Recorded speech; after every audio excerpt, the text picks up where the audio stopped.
இது குடியரசு திருநாள் அல்ல, குடிகெடுக்கும் நாள். பார்க்க வந்தவனுக்கு இந்த அடி விழுந்திருக்க, நம்ம சிக்கி இருந்தா என்ன ஆயிருக்கும்? ஹிப்காப் தமிழா ஆதி சொன்னாரே, விபரீதமான நிலைமையை சிலர் உருவாக்குகிறார்கள். நான் வெளியே வந்து விட்டேன். கடுமையாக தாக்குதலில் ஈடுபட்டு விட்டார்கள். எனவே நீதி விசாரணை வேண்டும். திமுகவின் செயல் தலைவர் குரல் கொடுக்கிறார். பிரைம் மினிஸ்டரையும் சீஃப் மினிஸ்டரையும் கெட்ட வார்த்தை சொல்லி திட்டி பேசி பதிவாயிருக்கு. அப்படி பேசினவங்க யாருங்கிறதெல்லாம் வீடியோவில் வந்துச்சு. அவங்க எல்லாம் செல்போனில் எடுத்துடுறாங்கல்ல, அவங்க எந்த கட்சிக்காரங்கிறது கண்டுபிடிச்சிட்டாங்க. சில பேர் அப்படி நம்பிக்கிட்டு இருக்கிறா, ஏதாவது குறுக்க புகுந்து ஆட்சி கீச்சை கழிச்சு நம்ம வந்து உட்கார்ந்துடலாமான்னு. அதெல்லாம் நடக்காது. தமிழ்நாட்டு ஜனங்களை ஏமாத்துறது கலைஞர மாதிரி திறமைசாலி தந்திரசாலி இது வரைக்கும் உலகத்தில் எவனுமே பிறந்ததே கிடையாது.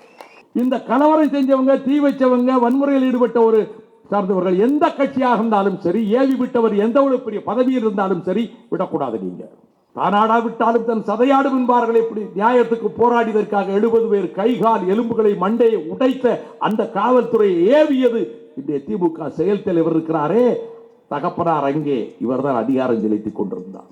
மெரினா புரட்சி இந்த சொல்லை முதலாக இந்த பதத்தை உபயோகப்படுத்தியவன் அடியேன் என்பது உங்களுக்கு தெரியும். 10 லட்சம் பேர் இடத்தில் அவர்களாகவே தங்களை கட்டுப்படுத்திக் கொண்டார்களே.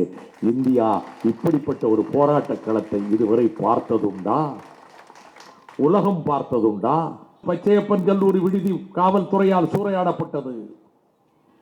சட்டக்கல்லூரி கெல்லிஸ் விடுதி சூறையாடப்பட்டது. திருவல்லிக்கேணி வெங்கடேஸ்வரா விடுதி தாக்கப்பட்டது காவல்துறையினரால். இது மாதிரி காட்சியை உலகத்தில் எந்த போராட்ட களத்திலும் இதுவரை பார்த்திருக்க முடியாது. மாண்புமிகு பிரதம அமைச்சருக்கு தெரிவித்துக் கொள்கிறேன், நெருப்போடு விளையாடாதீர்கள். எல்லா உணர்வுகளும் அழிந்து போய்விட்டது என்று கருதாதீர்கள். நீங்கள் செய்த பாவங்கள் ஒன்றுக்கும் மன்னிப்பே கிடையாது.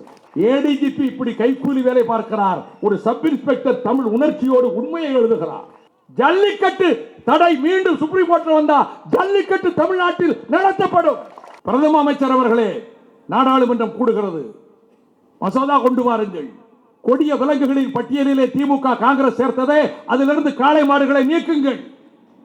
இதுக்கு பிறகு சுப்ரீம் கோர்ட் ஜல்லிக்கட்டை நடத்தக்கூடாது என்றா மீறி நடத்துவார்கள் தமிழ்நாட்டிலே.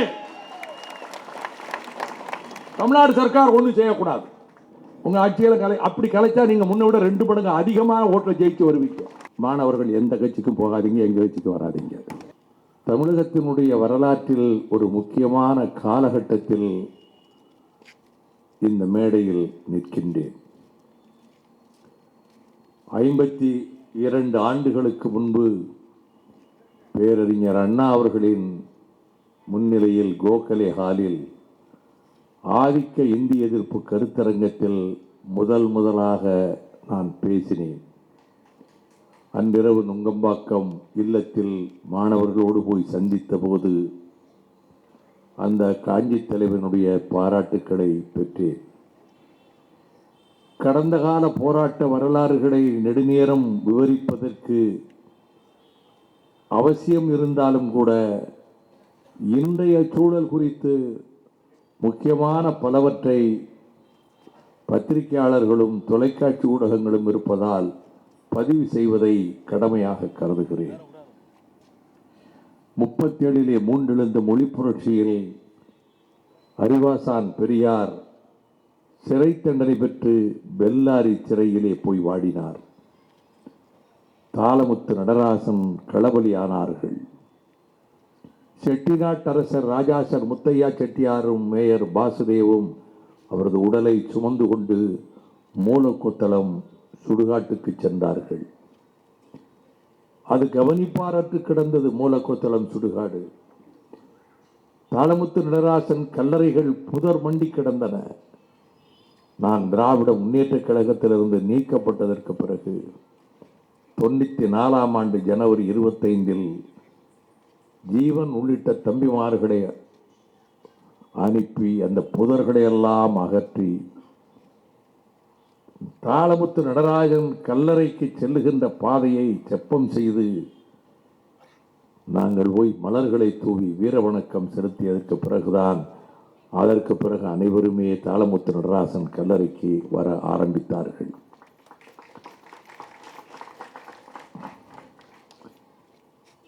தந்தை பெரியார் அவர்கள் இந்தியை எதிர்த்து நடத்துகின்ற போராட்டத்தில் துப்பாக்கி குண்டுகள் மார்பிலே பாயலாம்,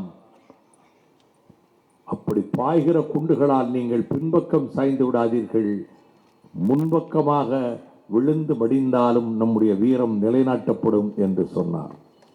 அறிஞர் அண்ணா அவர்கள் அன்றைக்கு ஆட்சி புரிந்த காங்கிரஸ் துரைத்தனத்தை பார்த்து, உன்னிடம் போலீஸ் பட்டாளம் இருக்கலாம், இராணுவம் இருக்கலாம், துப்பாக்கிகள் இருக்கலாம், துப்பாக்கிகளிலிருந்து குண்டுகள் சீறி பாயலாம், ஆனால் உன்னுடைய துப்பாக்கி குண்டுகளின் எண்ணிக்கை தெரிந்துவிடும், பலியானவர்கள் போக அடுத்தடுத்து அலையலையாக வருகிற என் தம்பிமார் பட்டாளம் வந்து கொண்டிருக்கும் என்று குறிப்பிட்டார்.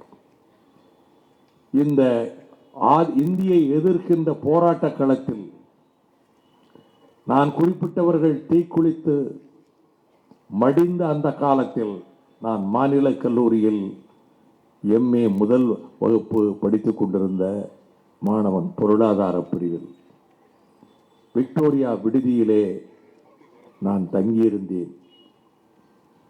அப்பொழுது அண்ணன் எல் கணேசனும் விருதுநகர் சீனிவாசனும் ஒவ்வொரு கல்லூரியிலும் மாணவர்களை போர்க்களத்துக்கு ஆயத்தப்படுத்துகின்ற உலைக்களமாக்கி கொண்டிருந்தார்கள்.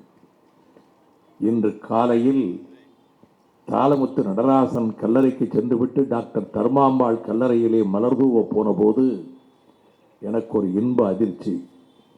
நான் மாநில கல்லூரியில் MA முதலாண்டு படிக்கிற பொழுது BSc படித்துக் கொண்டிருந்த சிவக்குமாரன் மான உணர்ச்சியும் திராவிட இயக்க உணர்வும் அறிஞர் அண்ணாவினுடைய கொள்கையை நெஞ்சில் ஏந்துகின்ற வீரராக திகழ்ந்த அவரும் நானும் மணிக்கணக்காக மெரினா கடற்கரையிலே இந்தி ஆதிக்கத்தை எதிர்ப்பது குறித்தும், இந்த தமிழ் இனத்தினுடைய முடிவுரிமையை காப்பது குறித்தும், இலக்கியங்கள் குறித்தும் கருத்து பரிமாறிக் கொண்டிருப்போம்.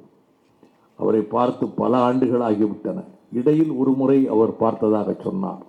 அதே கல்லூரியில் பேராசிரியராகி, பிறகு அரசு கல்லூரியிலே முதல்வராகி, இப்பொழுது ஒரு தமிழ் இயக்கத்திலே தன்னை ஈடுபடுத்திக் கொண்டிருக்கக்கூடிய தம்பி சிவக்குமரனை ஏறத்தாழ 52 ஆண்டுகளுக்கு பின்னர் நான் பார்த்தபோது நான் மெய்சிலிர்த்து போனேன். கடந்த கால சம்பவங்களெல்லாம் நிகழ்காலத்தில் ஊடுருவது போல என் மனதிலே அந்த நிகழ்ச்சிகள் வந்து போயின. இன்றைக்கு திராவிட முன்னேற்ற கழகத்தினுடைய செயல் தலைவர் அவர்கள் 2 தினங்களாக அறிக்கை விட்டுக் கொண்டிருக்கின்றார். மெரினா புரட்சி இந்த சொல்லை முதலாக இந்த பதத்தை உபயோகப்படுத்தியவன் அடியேன் என்பது உங்களுக்கு தெரியும். லட்சக்கணக்கான மாணவர்கள், 10 லட்சம் பேர் மெரினா கடற்கரையில். இது தமிழகம் கண்டிராதது. அந்த கடற்கரையிலே லட்சக்கணக்கானவர்கள் கலந்து கொண்ட பேரறிஞர் அண்ணாவின் பொதுக்கூட்டத்தில் மணலிலே உட்கார்ந்து கேட்டவன் நான். எந்த அரசியல் கட்சிகளினுடைய ஊடுருவலுமின்றி தாங்களாக புறப்பட்டு வந்து 50 பேர், 100 பேர், 500 பேர், 1000 பேர், 10,000 பேர், லட்சம் பேர், 2 லட்சம் பேர், 3 லட்சம் பேர் என்று 10 லட்சம் பேராக திரள மாணவர்கள், அவருக்கு சமமாக மாணவிகள், கல்லூரி மாணவிகள், பள்ளி மாணவிகள், சின்னஞ்சிறு பிஞ்சுகள், அவர்கள் என்ன இந்த ஜல்லிக்கட்டு வேண்டும், எங்கள் தமிழ் உரிமை வேண்டும் என்றவர்கள் முழங்கிய போது நான் மெய்சிலிர்த்து போனேன். இப்படி ஒரு காட்சியை காண எத்தனையோ ஆண்டுகளாக நான் ஏங்கி கிடந்தேன். அது மட்டுமல்ல, அவர்கள் எழுப்புகின்ற கேள்விகள். உச்ச நீதிமன்றம் தடை செய்கிறதே, அந்த உச்ச நீதிமன்றம் காவிரியிலே தண்ணீர் விட வேண்டும் என்று சொன்னபோது கர்நாடகம் மதித்ததா? ஒரு பள்ளி மாணவி கேட்கிறாள் தொலைக்காட்சி ஊடகத்திலே. உச்ச நீதிமன்றம் ஜல்லிக்கட்டை தடை செய்கிறது என்கிறார்களே, காவிரி மேலாண்மை வாரியம் அமைக்க வேண்டும் என்று சுப்ரீம் கோர்ட் சொன்னபோது மத்திய அரசு அதை ஏற்றுக்கொண்டதா? முல்லை பெரியாறு 142 அடி தண்ணீர் உயர்த்த வேண்டும் என்று சுப்ரீம் கோர்ட் தீர்ப்பு சொன்னபோது கேரளம் ஏற்றுக்கொண்டதா? வருங்கால தமிழகத்தை பற்றிய கவலையெல்லாம் எனக்கு நீங்கிவிட்டது. என்ன கூர்மையாக கேட்கிறார்கள் இந்த மாணவ செல்வங்கள், அவர்களுடைய பெற்றோர், கை குழந்தைகளை தூக்கிக் கொண்டு வருகின்ற தாய்மார்கள், பேரன் பேத்திகளை தூக்கிக் கொண்டு வருகின்ற பெரியவர்கள் அந்த போராட்ட களத்தில் இருந்தார்களே, பசியோடு இருந்தார்கள், தாகத்தோடு இருந்தார்கள், கட்டுப்பாடோடு இருந்தார்கள். அதில் அன்புள்ளத்தோடு லாரன்ஸ் தானே, ராகவா லாரன்ஸ், அவர் தன்னை விளம்பரப்படுத்திக் கொள்ளாமல் சக்திக்கு மீறி பெரும் பொருட்செலவு செய்து, அதை போல பலரும், நடிகர் விவேக் உட்பட, உணவு பொருட்கள் மக்கள் தாங்களாக கொண்டு வந்து சமைத்து கொண்டு வந்து உணவு கொடுத்தார்கள். பட்டினி கிடந்தார்கள் மாணவர்கள், அவரை பற்றி பொருட்படுத்தவில்லை. ஒழுங்குபடுத்தப்பட்ட முறை இருந்தது. இது மாதிரி காட்சியை உலகத்தில் எந்த போராட்ட களத்திலும் இதுவரை பார்த்திருக்க முடியாது. நான் 64ஆம் ஆண்டிலிருந்து போராட்ட களங்களில் இருக்கிறேன். இதுவரை 32 முறை சிறை சென்றிருக்கிறேன். 5 ஆண்டுகள் சிறைவாசத்தை கழித்திருக்கிறேன். சாஞ்சி வரை சென்று மத்திய பிரதேசத்திலே சம்பல் பள்ளத்தாக்கு பக்கத்திலே இருந்து நாங்கள் போராட்ட களம் அமைத்து விட்டு வந்தவர்கள் தான். ஆனால் எத்தனையோ போராட்ட களங்களை கண்டிருக்கிறேன். இரவோடு இரவாக 17.5 கிலோமீட்டரை 1.25 மணி நேரத்திலே கடந்து அண்ணா சதுக்கத்துக்கு போய் நள்ளிரவிலே மது கூடாது, சாதி சண்டை கூடாது, நதிகள் இணைப்பு வேண்டும் என்ற அந்த பேரணியிலே நடந்து வந்து எங்களை காவல்துறை தடை செய்த போது அந்த காவல்துறை உத்தரவை ஏற்பதாக சொல்லிவிட்டு நடுராத்திரியில் அதை உடைத்து கொண்டு போனோம். இத்தனை போராட்டங்களையும் பார்த்திருக்கிறேன்.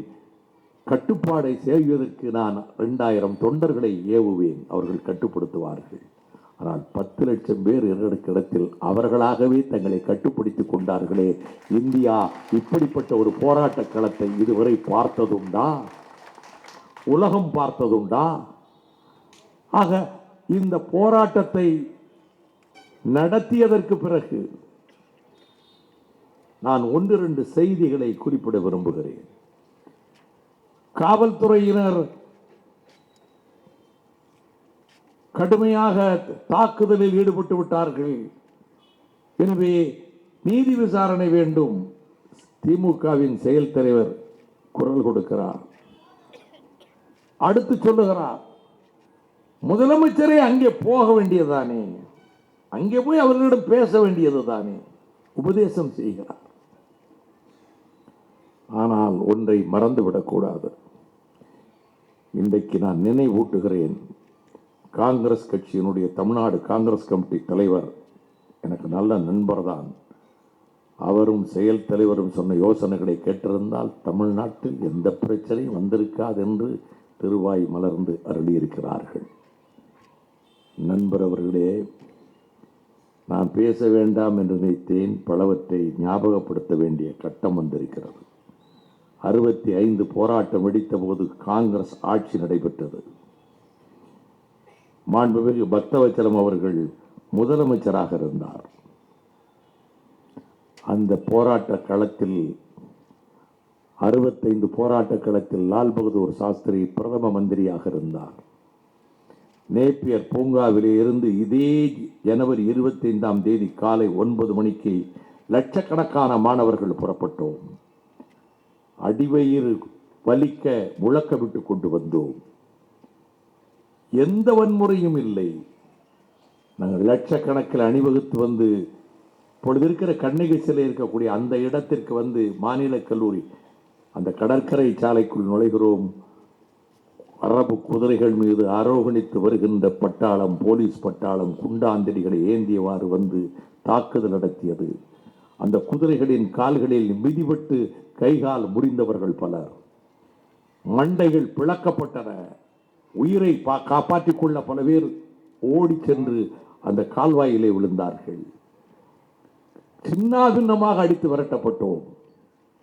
இந்த கலவரம் நடைபெற்றுக் கொண்டிருக்கிற அதே நேரத்தில் கடல் அலைகளென தாவி வருகின்ற அரபு நாட்டு குதிரைகளின் குளம்படி சத்தத்தோடு சங்கத்தமிழின் ஓசையும் இணைந்து வந்தது என்று பாராட்டப்படுகிற பாண்டியன் தலைநகரமாம் கூடல் மாநகரில், மதுரை மாநகரில் என் இனிய சகோதரர், நெஞ்சை விட்டு அகலாத சகோதரன், சொல்லுக்கு இவனை போன்ற ஒரு வேந்தன் அண்மை காலத்தில் இல்லை என்று நான் கருதுகிற என் பள்ளி காலத்தில் இருந்த என் நண்பன் காளிமுத்துவும் காமராசுவும். லட்சக்கணக்கான மாணவர்கள் மதுரை வீதிகளிலே அணிவகுத்து வருகிறார்கள். மாசி வீதியில் காங்கிரஸ் கட்சி அலுவலகத்துக்குள்ளே இருந்து அறிவாள், வேல்கம்பு, இரும்பு குழாய்களோடு போய் தாக்கினார்கள். மாணவர்கள் வெட்டப்பட்டு ரத்தம் துடிதுடிக்க, ரத்தம் கொட்ட கொட்ட அங்கே கீழே கிடந்தார்கள். அத்தகைய வன்முறையை ஏவி விட்டு காட்டு தீ என செய்தி பரவி மறுநாள் 26 இது குடியரசு திருநாள் அல்ல, குடிகெடுக்கும் நாள் என்று பேரறிஞர் அண்ணா அவர்கள் 1965 ஜனவரி 26 இந்திய அரசியல் சட்டமாக, இந்த நாட்டினுடைய ஆட்சி மொழியாக அரசியல் சட்டத்திலே அரங்கேறுகிறது என்று அறிவித்ததனால் கருப்பு கொடி ஏந்தி துக்கநாளை கடைபிடிக்க வேண்டும் என்று சொல்லுகிற போது கல்லூரி மாணவர்கள் ஆங்காங்கு அமைதியாக கருப்பு கொடி ஏற்றினோம். விக்டோரியா விடுதியிலே நாங்கள் கருப்பு கொடி ஏற்றி இருக்கிறோம். காலை 8 மணி இருக்கும். நானும் அண்ணா திராவிட முன்னேற்ற கழகத்திலே பின்னாளில் அமைச்சராக இருந்து இப்பொழுது அரசியலை விட்டு விலகிவிட்டாரே ராஜா முகமது, நானும் அவரும் மாநில கல்லூரியின் பேச்சாளர்கள். சவேரியார் கல்லூரியில் நானும் வலம்புரிஜானும் பேச்சாளர்கள். நாங்கள் காலையில் இந்தியா காஃபி ஹவுஸிலே போய் காப்பி அறிந்துவிட்டு நாங்கள் வருகிறோம். கருப்பு கொடி ஏற்றி இருக்கிறோம். திடீரென்று ஒரு கூட்டம் காங்கிரஸ் அலுவலகத்தில் பாய்ந்து வந்து தாக்க முனைந்தார்கள். நாங்கள் உடனடியாக விடுதிக்குள் சென்று, விடுதி கட்டிடம் தொலைவில் இருக்கிறது வாசலிலே இருந்து, அங்கு ஓடி போய் குரல் கொடுத்து மாணவர்களை அழைத்து வந்தோம். வெளியிலிருந்து அவர்கள் கற்களை வீசுகிறார்கள் எங்கள் மீது, பெரிய பெரிய கற்கள். நாங்கள் பதிலுக்கு அடி கொடுக்க வேண்டிய அவசியம் ஏற்பட்டது. மாணவர்கள் பலருக்கு ரத்தம் கொட்டியது. கருப்பு கொடியை கீழே இறக்கடா என்று சத்தம் போட்டார்கள். ஒரு மாணவனை அனுப்பி கருப்பு கொடியை கீழே இறக்கினோம். மாணவர்கள் மண்டை உடைந்து அவர்கள் சிரசிலே இருந்து ரத்தம் பாய்கிறதே, அந்த ரத்தத்தில் கருப்பு கொடியை நினைத்தோம். கருப்பும் சிவப்புமான கொடியை திரும்ப மேலே ஏற்றினோம். தேனாம்பேட்டையிலே தன் வீட்டிலே லட்சிய நடிகர் SS ராஜேந்திரன் கருப்பு கொடி ஏற்றியிருந்தார். குண்டர்கள், காலிகள், காங்கிரசார் ஏவிவிடப்பட்டவர்கள் தேனாம்பேட்டையிலே SSR வீட்டை தாக்க முனைந்தார்கள். சேடவெட்டி சிங்கக்குட்டி அல்லவா SS ராஜேந்திரன், இதற்கெல்லாமா அஞ்சுவார்? துப்பாக்கி எடுத்துக்கொண்டு வெளியே வந்தார். எமனடா உள்ளே வருபவன், சுடுவேன் என்றார். போலீஸ் வந்தவரை கைது செய்தது. அன்று இரவு பச்சையப்பன் கல்லூரி விடுதி காவல்துறையால் சூறையாடப்பட்டது. சட்டக்கல்லூரி கெல்லிஸ் விடுதி சூறையாடப்பட்டது.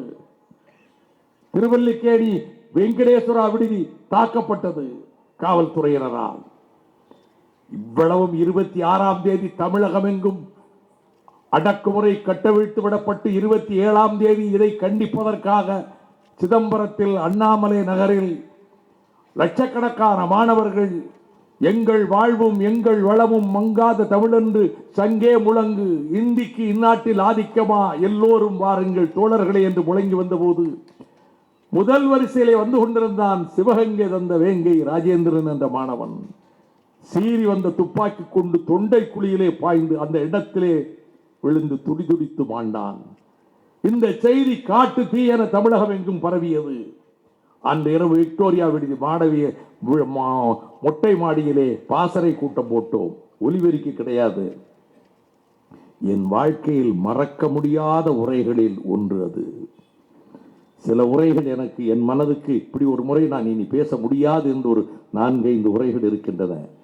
ஒலிபெருக்கி இல்லாமல், டேப் ரெக்கார்டரில் பதிவு செய்யப்படாமல் அந்த இரவில் நான் பேசியது வில்லினை எடடா அந்த புள்ளியர் கூட்டத்தை பூழ்தி செய்திடவே என்ற சொல்லோடு தொடங்கி அதற்கு பிறகு போராட்டம் வெடித்தது. தமிழகம் எங்கும் மணப்பாறை ரயில்வே ஸ்டேஷன், மணப்பாறை தபால் நிலைய மாணவர்கள் கையிலே தமிழகத்தினுடைய பல்வேறு பகுதிகளிலே லட்சக்கணக்கான மாணவர்கள். இந்த போராட்டத்தை இயக்கிக் கொண்டிருப்பவர்கள் எல் கணேசனும் விருதுநகர் சீனிவாசனும். எல் கணேசனோடு நான் இரவு பகலாக இருக்கிறேன். ஒரு கட்டத்தில் 15 நாட்களுக்கு பிறகு விடுதிகள் அடைக்கப்பட்டு எல்லோரும் அனுப்பப்பட்ட போது பலரும் வீடுகளுக்கு போய்விட்டார்கள். நம் தலைவர் மாணவர் தலைவர்கள் நம்பிய பல பேர், நான் பெயர்களை சொல்ல விரும்பவில்லை. ஒருவர் சினிமாவிலே நடிப்பதற்காக நான் முயற்சித்துக் கொண்டிருக்கிறேன், இப்பொழுது நான் வரவே முடியாது என்று சொல்லிவிட்டு போய்விட்டார். அவர் பின்னாலே திமுகவிலே பெரிய பொறுப்பிலே பதவியில் இருக்கிறார். நான் சினிமா சான்ஸ் இப்பொழுது கிடைக்கிற வாய்ப்பு இருக்கு, நான் போராட்டத்துக்கு வரமாட்டேன், உங்களை வந்து பார்ப்பார் ராத்திரி நேரத்திலே, ராத்திரியே போய் விடுவார். அப்பொழுது செய்திகளை கொண்டு போய் பத்திரிகைகளுக்கு கொடுக்க வேண்டும். தினமணியிலே ஏஎன் சிவராமன் இருந்தார், தினத்தந்தியிலே, தினமணியிலே, இந்து பத்திரிகையிலே, இந்தியன் எக்ஸ்பிரஸ் பத்திரிகை அலுவலகத்திலே செய்திகளை கொடுக்க வேண்டும். போராட்ட குழுவினர் எடுக்கின்ற செய்திகளை, அலைபேசி கிடையாது, செல்போன் கிடையாது, அதற்கு அனுப்பப்பட்டவன் நான். ஒவ்வொரு பத்திரிகை அலுவலகத்துக்கும் சென்று அங்கன்றைக்கு போராட்ட குழுவுடைய அறிக்கைகளை தந்துவிட்டு வருவேன். குழுவினர் எடுக்கின்ற முடிவுகளை பரிமாறிக்கொள்வதற்கு விருதுநகர் சீனிவாசன் ஒரு கொரில்லா போராளி, ரொம்ப துடிச்சலானவர். ஒரு நாள் மூர் மார்க்கெட்டுக்கு பின்னாலே இருந்த அந்த ஜூ மிருக காட்சி சாலைக்கு வர சொல்வார். அந்த மிருக காட்சி சாலைக்குள் சென்று ஒரு குறிப்பிட்ட இடத்து போராளிகள் உட்கார்ந்திருப்பார். அவரோடு அரை மணி நேரம் பேசிவிட்டு வந்து விடுவேன். மறுநாள் வடபழனி முருகன் கோயிலுக்கு வர சொல்வார். முருகன் கோயில் பிரகாரத்தில் உட்கார்ந்து பேசுவோம். அதற்கு மறுநாள் மயிலாப்பூர் கபாலீஸ்வரர் கோயில் படித்துறைக்கு வர சொல்வார். அங்கு போய் தகவல் கொடுப்போம். இப்படி போராட்டம் உச்சகட்டத்துக்கு சென்று தபால் ஆபீஸ் மறியல், பொது இடங்களிலே மறியல் என்று வருகிற போது ராணுவம் உள்ளே நுழைந்தது. ஆரணியில், பொள்ளாச்சியில், திருச்செங்கோட்டிலே துப்பாக்கிச் சூடு. எல்லைகளை காக்க வேண்டிய இந்திய ராணுவத்தினுடைய துப்பாக்கிகளுக்கு தமிழர்கள் பலியானார்கள். ஒரு கட்டத்தில் திருப்பூரில் நிலைமை கட்டுக்கடங்காமல் போக 2 சப் இன்ஸ்பெக்டர்களை தீயிலே போட்டு கொளுத்தினார்கள். அப்பொழுது என்ன பதில் சொல்லப்பட்டது தெரியுமா? சௌரி சௌராவிலே நடைபெற்ற போராட்டத்திலே அன்றைய பிரிட்டிஷ் ஆட்சியின் போது போலீஸ்காரர்கள் பல பேர் தீயிட்டு கொளுத்தப்பட்டார்கள். நான் நியாயம் என்று சொல்லவில்லை. மாணவர்கள் சுட்டு பொசுக்கப்பட்ட போது அந்த சம்பவம் நடந்தது. இந்த கட்டத்தில் போராட்டத்தை விசைப்படுத்துவதற்காக நானும் மன்னன் எல் கணேசன் அவர்களும் ரகசியமாக ஒவ்வொரு இடமாக தங்கிக் கொண்டு போகிறோம்.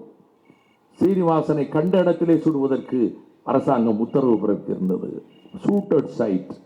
நானும் எல் கணேசன் அவர்களும் இங்கே தங்குவதென்று ராயப்பேட்டையிலே போலீஸ் ஸ்டேஷனுக்கு பக்கத்திலே இருக்கிற அஜந்தா ஹோட்டலுக்கு எதிரே இருக்கக்கூடிய சந்திரா லாட்ஜில் போய் அறை எடுத்தோம். எனக்கு நன்கு நினைவு இருக்கிறது. எல் கணேசன் பெயரை பீட்டர் என்றும் என்னுடைய பெயரை ஜோசப் என்றும் பதிவு செய்து நாங்கள் அங்கே போய் தங்கினோம். அங்கிருந்தவாறு ஒவ்வொரு இடத்துக்கும் கல்லூரி மாணவர்களை பல ரகசிய இடங்களிலே சந்தித்து அதில் பல பேர் ஐஜி ஆனார்கள். அந்த மாணவர் போராட்டத்தில் ஈடுபட்டவர்கள் காவல்துறை ஐஜி ஆனார்கள். மனோகரன், 2 மனோகரன் இருக்காங்க. நான் சொல்றது பிரசிடென்சியில் படித்த மனோகரன் ஐஜி ஆனாரே, அவர் அந்த போராட்ட களத்தில் என்னோடு நின்றார். அப்பாத்துறை ஐஜி ஆனாரே, அவர் திராவிடர் கழக உணர்வுள்ளவர் தான், ஆனால் போராட்ட களத்தில் எங்களோடு நின்றார். ஐஏஎஸ் ஐபிஎஸ் அதிகாரிகளான பல பேர் அந்த போராட்ட களத்தில் எங்களோடு இருந்தார்கள்.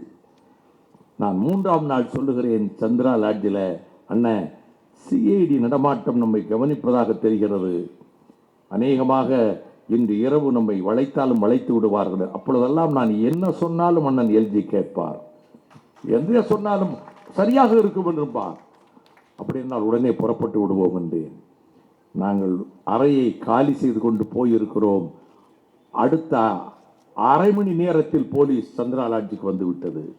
எங்களை தேடி ராதா கோவிந்தன் வந்தார். முரசொலி செல்வத்துக்கு உயிர் நண்பர், திராவிட முன்னேற்ற கழகத்திலே தீவிர பற்று கொண்டவர், நல்ல என்னோட உயரம் இருப்பார், நல்ல சிவந்த மேனி.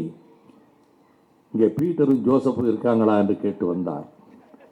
போலீஸ் அங்கே இருக்கிறது தெரியாது, அப்படியே கொத்தி கொண்டு போய்விட்டார்கள். அவருக்கு விழுந்த அடியின் கடைசி வரை முதுகெல்லாம் தழும்பு. நான் எழுதிட்டு சொன்னேன், பார்க்க வந்தவனுக்கே இந்த அடி விழுந்திருக்க, நம்ம சிக்கியிருந்தா என்ன ஆயிருக்கும்? அப்படிப்பட்ட ஒரு போராட்ட களத்தில் நீங்கள் இவ்வளவு படுகொலைகளை நடத்திவிட்டு நீங்கள் ஜல்லிக்கட்டு போராட்டத்தை பற்றி உபதேசம் செய்கிறீர்களா? திருவாளர் திமுகவின் செயல் தலைவர் அவர்களே, 2009 உங்கள் ஆட்சி, நமது தொப்புள் குடி உறவுகள் லட்சக்கணக்கான ஈழத்து தமிழர்கள் அங்கே படுகொலை செய்யப்பட்டார்கள். ஜனவரி 29 இந்த மாதம்தான் வீர தியாகி முத்துக்குமார் காலை 9:30 மணிக்கு சாஸ்திரி பவனத்துக்கு செல்லுகிறான். இரவெல்லாம் கணிப்பொறியிலே மரண சாசனம் தட்டச்சு செய்கிறான். விதியே விதியே என் தமிழச்சாதியை என் செய்ய நினைத்தாயோ என்று தொடங்குகிறான். அன்றைய முதலமைச்சர் கலைஞரை பற்றி எந்த கட்சியும் கிடையாது, அவன் விமர்சனம் செய்கிறான். நான் மடிய போகிறேன், தன் தங்கை தமிழரசி 8 மாத கர்ப்பிணி விடியற்காலையில் சாப்பிட சொல்லுகிறாள். எனக்கு பசிக்கலம்மா, எப்போ வருவீங்க? நான் சொல்கிறேன், போகிறேன் என்று சொல்லிவிட்டு ஏற்கனவே வாங்கி வைத்திருக்கக்கூடிய 5 லிட்டர் பெட்ரோலையும் எடுத்துக்கொண்டு இந்த மரண சாசனத்தை எடுத்துக்கொண்டு சாஸ்திரி பவனத்துக்கு சென்று அந்த மரண சாசனத்தை அங்கே இருந்தவரிடம் 1-2 சில பிரதிகளை கொடுத்துவிட்டு பெட்ரோலை ஊற்றி கொண்டு நெருப்பு வைத்து கொண்டான். ஐஜி ஜாஃபர் அலி நேர்மையான அதிகாரி, அண்ணாவினுடைய தம்பி, அவர் என்னை அழைத்தார். ஓய்வு பெற்று விட்டார். வைகோ ஒரு பையன் தீ குளிச்சுட்டான் சாஸ்திரி பவனில். கீழ்ப்பாக்கம் ஆஸ்பத்திரிக்கு இப்போ தான் கொண்டு வந்திருக்கிறாங்க. நான் கீழ்ப்பாக்கம் மருத்துவமனையினுடைய மெடிக்கல் சூப்பரண்டுக்கு ஃபோன் பண்ணேன். டாக்டர் இந்திரா என்ற சகோதரி என் பெயரை சொன்னவுடன், ஐயா இந்த தம்பி இன்னும் சில நிமிடங்களில் இறந்து போவான், முத்துக்குமார். அவன் ஊரை கேட்டேன், கொலுவை நல்லூர் என்று சொல்லுகிறான். அதற்கு காரணம் சொல்லுகிறான், இது திருச்செந்தூருக்கு பக்கத்திலே இருக்கிறது, தென்னாட்டு போர்க்களங்களில் ஒன்று எங்கள் ஊரிலும் அமைந்திருக்கிறது, நாங்கள் வீரமிக்க மண்ணிலே இருந்து வந்திருக்கிறோம் என்றவுடன், இவ்வளவு ஞானத்தோடு பேசுகிறாயே தம்பி, இப்படி தீக்குளிக்கலாமா என்றதுக்கு அந்த தம்பி சொல்லுகிறான், என்னை விட ஞானமும் அறிவும் வீரமும் கொண்ட எங்கள் மக்களெல்லாம் இளைஞர்கள் எல்லாம் சாகிறார்களே, நான் சாவதாலாவது என் உயிர் போனாலாவது தமிழகத்திலே உணர்ச்சி ஏற்படட்டும் என்பதற்காக தீக்குளித்தேன் என்று. நான் இல்லத்திலிருந்து கீழ்ப்பாக்கம் ஆஸ்பத்திரிக்கு உள்ளே நுழைகிறேன். 5 நிமிடத்துக்கு முன்னால் முத்துக்குமார் இறந்து போனான். நான் உள்ளே போகிற போது எந்த பேண்டேஜும் போடல, நிர்வாணமான நிலையிலே கருகிய உடலை பார்த்தேன். அதன் பிறகு அவனுடைய மரண சாசனத்தை அங்கிருந்து பிரதிகள் எடுக்க சொன்னேன். 100கணக்கான பிரதிகள். சிறிது நேரம் கழித்து அண்ணன் வெள்ளையன் அவர்களும் புகழேந்தி தங்கராஜ் அவர்களும் அங்கே வந்தார்கள். இந்த மரண சாசன பிரதியை அவர்களிடம் கொடுத்தேன். அப்பொழுது புதுவை ரத்னதுரை அங்கே இருந்து என்னிடம் கேட்கிறார், இன்றைக்கு புதுவை ரத்னதுரை உயிரோடு இருக்கிறாரா என்று தெரியாது, அவர் சிறைப்படுத்தப்பட்டார், சிங்கள இராணுவம் கொண்டிருக்கக்கூடும் என்று நான் கருதுகிறேன். அந்த அற்புதமான காசி ஆனந்தனை போன்ற கவிஞன் அவர் என்னிடம் சொல்லுகிறார், அண்ணே என்னை சுற்றி பிணங்களாக கிடக்கு, சுட்டுக்கிட்டே இருக்கிறாங்க, அங்கே ஒரு தம்பி எங்களுக்காக தீக்குளிச்சுட்டானாமே என்ன? ஆமாம், ஆஸ்பத்திரிக்குள்ள பாடி இருக்கு, நான் வெளியில் இருக்கிறேன். அழுது கொண்டே பேசினார். அப்பொழுது ஜூனியர் வேடன் ரிப்போர்ட்டராக இருந்த சரவணன் என் பக்கத்திலே நின்று கொண்டிருந்தார் என்று எனக்கு தெரியாது. அவர் ஜூனியர் வேடனில் ரிப்போர்ட் பண்ணார். அவர்தான் கத்துக்குட்டி என்ற மீத்தேனை எதிர்க்கின்ற திரைப்படத்தை எடுத்த இயக்குனர். அப்போ அந்த கட்டத்தில் நான் கேட்கிறேன், குளத்தூரிலே கொண்டு போய் அந்த உடலை வைப்பதற்கு அண்ணன் நெடுமாறன் நானும் சாயங்காலம் வரை நாங்கள் ஒரு சொட்டு தண்ணீர் குடிக்கவில்லை கீழ்ப்பாக்க ஆஸ்பத்திரியில். அங்கே போய் வெள்ளையனும் புகழேந்தி தங்கராசு ஏற்பாடு செய்து ஜீவன் அங்கே போய் முன்கூட்டி அந்த மேடையெல்லாம் அமைத்து முத்துக்குமாரை உடலை கொண்டு போய் வைத்தோம். ஒளி அமைப்பை செய்தோம். எங்கள் கட்சி அடையாளப்படுத்திக்கிட மாட்டோம். இரவு 2:30 மணிக்கு நான் திரும்ப போனேன். செங்கல்பட்டு சட்டக்கல்லூரி மாணவர்கள் 25 பேர் அந்த உடலை சுற்றி உட்கார்ந்திருந்தார்கள். அவர்கள் எதிர்பார்க்கவில்லை. 2:30 மணிக்கு போனேன் ராத்திரி. அவர்களோடு 4 மணி வரை பேசியிருந்து கொண்டு விட்டு வந்தேன். 3 நாள் அந்த உடல் அங்கே இருந்தது. செயல் தலைவர் அவர்களே, குளத்தூரில் தானே நீங்கள் இருக்கிற சட்டமன்ற உறுப்பினர், அந்த வீர தியாகியின் உடலுக்கு ஒரு பூ வைக்கணுமானாவது நீங்க நினைச்சதுண்டா? வந்ததுண்டா? அதற்கு மாறாக அந்த உடலை அப்புறப்படுத்த வேண்டும் என்று காவல்துறையை விட்டு மிரட்டினார்கள். பாடியை தூக்குங்க, அடக்கம் பண்ணணும் என்று. முடியாது என்று சொன்னோம். 3ஆம் நாள் அந்த உடலை தூக்கி வருகிற போது நாங்கள் கேட்ட பாதையில் காவல்துறை அனுமதிக்கவில்லை. மூலக்கொத்தளம் சுடுகாட்டுக்கு போகிற வழியெல்லாம் குழல் விளக்குகளை தம்பி ஜீவன் ஏற்பாடு செய்திருந்தார், மேடை ஏற்பாடு செய்திருந்தார், ஒலிபெருக்கி ஏற்பாடு செய்திருந்தார். அந்த வழி நெடுகிலும் பல்லாயிரக்கணக்கான மக்கள், பல்லாயிரக்கணக்கான தாய்மார்கள் குழந்தைகளோடு வந்து முத்துக்குமாரை சுமந்து வந்த அந்த பூக்களால் அலங்கரிக்கப்பட்டிருந்த அந்த தேரை தொட்டு கும்பிட்டார்கள். முத்துக்குமார் இருக்கிற பார்த்து கும்பிட்டார்கள். கைகளில் மெழுகுவர்த்திகளோடு நின்றார்கள். அப்படி ஒரு காட்சியை நான் கண்டது. லட்சக்கணக்கான மக்கள். மூலக்கொத்தளம் சுடுகாட்டிலேதான் தாளமுத்து நடராஜனும் அடக்கம் செய்யப்பட்டார்கள், எரியூட்டப்பட்டார்கள். அங்குதான் முத்துக்குமாரும் எரிவீட்டப்பட்டான். நீங்கள் எட்டி பார்த்ததுண்டா? 3ஆம் நாள் பள்ளப்பட்டி ரவி, ஒரு ஏழை கூலி தொழிலாளி, அவன் தீ குளிக்கிறான். செய்தி கேள்விப்பட்டு நான் மதுரைக்கு விரைகிறேன். ஏடிஜிபி ராஜேந்திரன் அறிக்கை விடுகிறார். பள்ளப்பட்டி ரவி குடும்ப சண்டை காரணமாக தகராறு ஏற்பட்டு ஸ்டவ் வெடித்து உடம்பெல்லாம் தீக்காயம். ஈழத்தமிழர்களுக்காக அவன் தீக்குளித்தான் என்று யாராவது கூறினால் அவர்கள் மீது அடக்குமுறை சட்டம் பாயும், அவர்கள் கைது செய்யப்படுவார்கள் என்று ஏடிஜிபி ராஜேந்திரன் அறிக்கை விட்டார். முதலமைச்சர் எங்கே இருக்கிறார்? அவர் ராமச்சந்திரா மருத்துவமனையில் முதுகெலும்புக்கு ஆபரேஷன் செய்து கொண்டிருக்கிறார். ஒயிட் பேப்பர் இதுக்கும் வேணும். ராமச்சந்திரா மருத்துவமனையில் என்ன சிகிச்சை நடந்தது என்கின்ற ஒயிட் பேப்பர் இப்ப வேணும். ஜெயலலிதாவை கேட்கிறீங்கல்ல, 40 நாள் இருந்தாரே, என்ன சிகிச்சை நடந்தது? வெள்ளை அறிக்கை தாருங்கள். 1.5 லட்சம் மக்கள் கொல்லப்பட்ட போது முதலமைச்சர் உத்தரவின் பேரில் ஏடிஜிபி ராஜேந்திரன் சிங்கள ராஜபக்சேயிடம் சம்பளம் வாங்குகிற நபரா? இல்ல சிங்கள ராஜபக்சே உத்தரவுக்கு கட்டுப்படுகிற கைக்கூலியா? இல்லையே. ஐபிஎஸ் ஆபீசர் முதலமைச்சர் சொல்லி அறிக்கை கொடுக்கிறார்.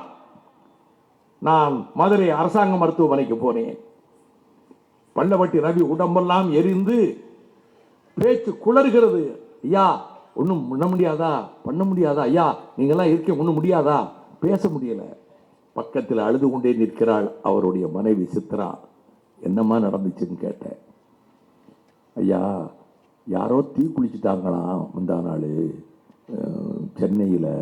எங்கள் வீட்டில் டிவி கிடையாது, பஞ்சாயத்து டிவியில் போய் பார்த்துட்டு வந்து அழுதுகிட்டே இருந்தார். நம்மெல்லாம் எதுக்கு உயிரோடு இருக்கணும்னு. நான் கிணத்தடிக்கு போனேன் தண்ணி எடுக்க. உன் புருஷன் தீ குளிச்சுட்டாருன்னு சத்தம் போட்டாங்க. நான் ஓடி வந்தேன். நிர்வாணமாக கிடக்கிறாரு, துணியெல்லாம் எரிஞ்சு போச்சு. வீட்டுக்குள்ளே போய் ஒரு கிட்டான் சாக்க கொண்டாந்து இடுப்பில் கட்டினேன். எங்கள் வீட்டில் ஸ்டவ்வே கிடையாது ஐயா. விறகு வச்சு வரட்டி வச்சு எரிச்சிக்கிட்டு ஐயா. என் புருஷனுக்கு எனக்கு ஒரு நாள் சண்டையே வந்தது இல்லையா. பேப்பரில் இப்படி போட்டிருக்காங்களாம், சண்டை வந்து ஸ்டவ் வெடித்து அவருடைய தீப்ப காயம் ஏற்பட்டுச்சுன்னு. அப்போ என்னம்மா செஞ்சீங்கன்னு, அம்மையநாயக்கன் ஒரு போலீஸ் ஸ்டேஷனுக்கு போனோம். நல்லா கவனிக்கணும் போலீஸ் ஆஃபீஸர்ஸ், நான் மொத்தமாக எல்லாரையும் திட்டலை. அம்மையநாயக்கன் ஒரு போலீஸ் ஸ்டேஷனிலே இருந்த சப் இன்ஸ்பெக்டர் பெயர் சுமதி. ஏடிஜிபி என்ன சொல்லுகிறார்? வீட்டு சண்டையில் ஸ்டவ் வெடித்து உடம்பிலே தீக்காயம் ஏற்பட்டது என்று. அந்த சப் இன்ஸ்பெக்டர் சுமதி மனச்சாட்சிக்கு உள்ள சுமதி எஃப்ஐஆர் போடுகிறார். இந்த மது அருந்தின எவனி இங்கே விடாத, தூக்கிட்டு போ. இது வந்து தியாக திருநாள்.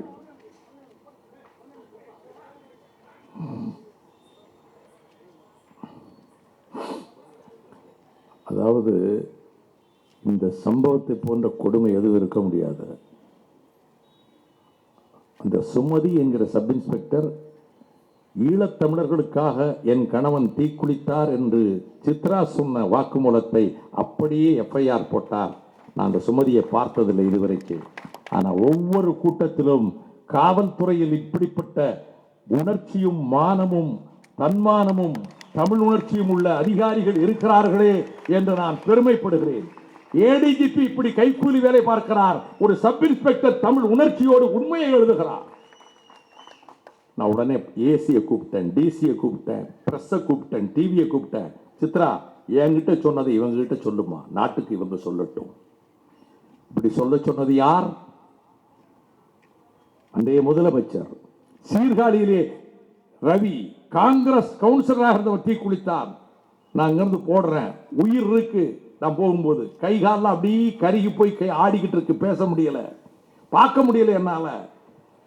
அப்பொழுது அங்கே சொல்லுகிறார்கள், இவர் மரண வாக்குமூலம் எழுதி வைத்திருந்தார், போலீசார் கைப்பற்றி கொண்டு போய் விட்டார்கள். வீட்டை விட்டு வெளியே போய் பக்கத்தில் காளி கோயில் இருக்கக்கூடிய விளக்கு திரி எடுத்து அந்த விளக்கு நெருப்ப மேலே ஒரு பெட்ரோலை ஊற்றிக்கிட்டு அதை போட்டுட்டு கொளுத்தி இருக்கிறான். நான் எச்சரிக்கை விடுத்தேன், கொஞ்ச நேரத்தில் மரண வாக்குமூலம் வரணும்னு போலீஸ் ஆஃபீஸர்ஸ் கொடுத்துட்டாங்க.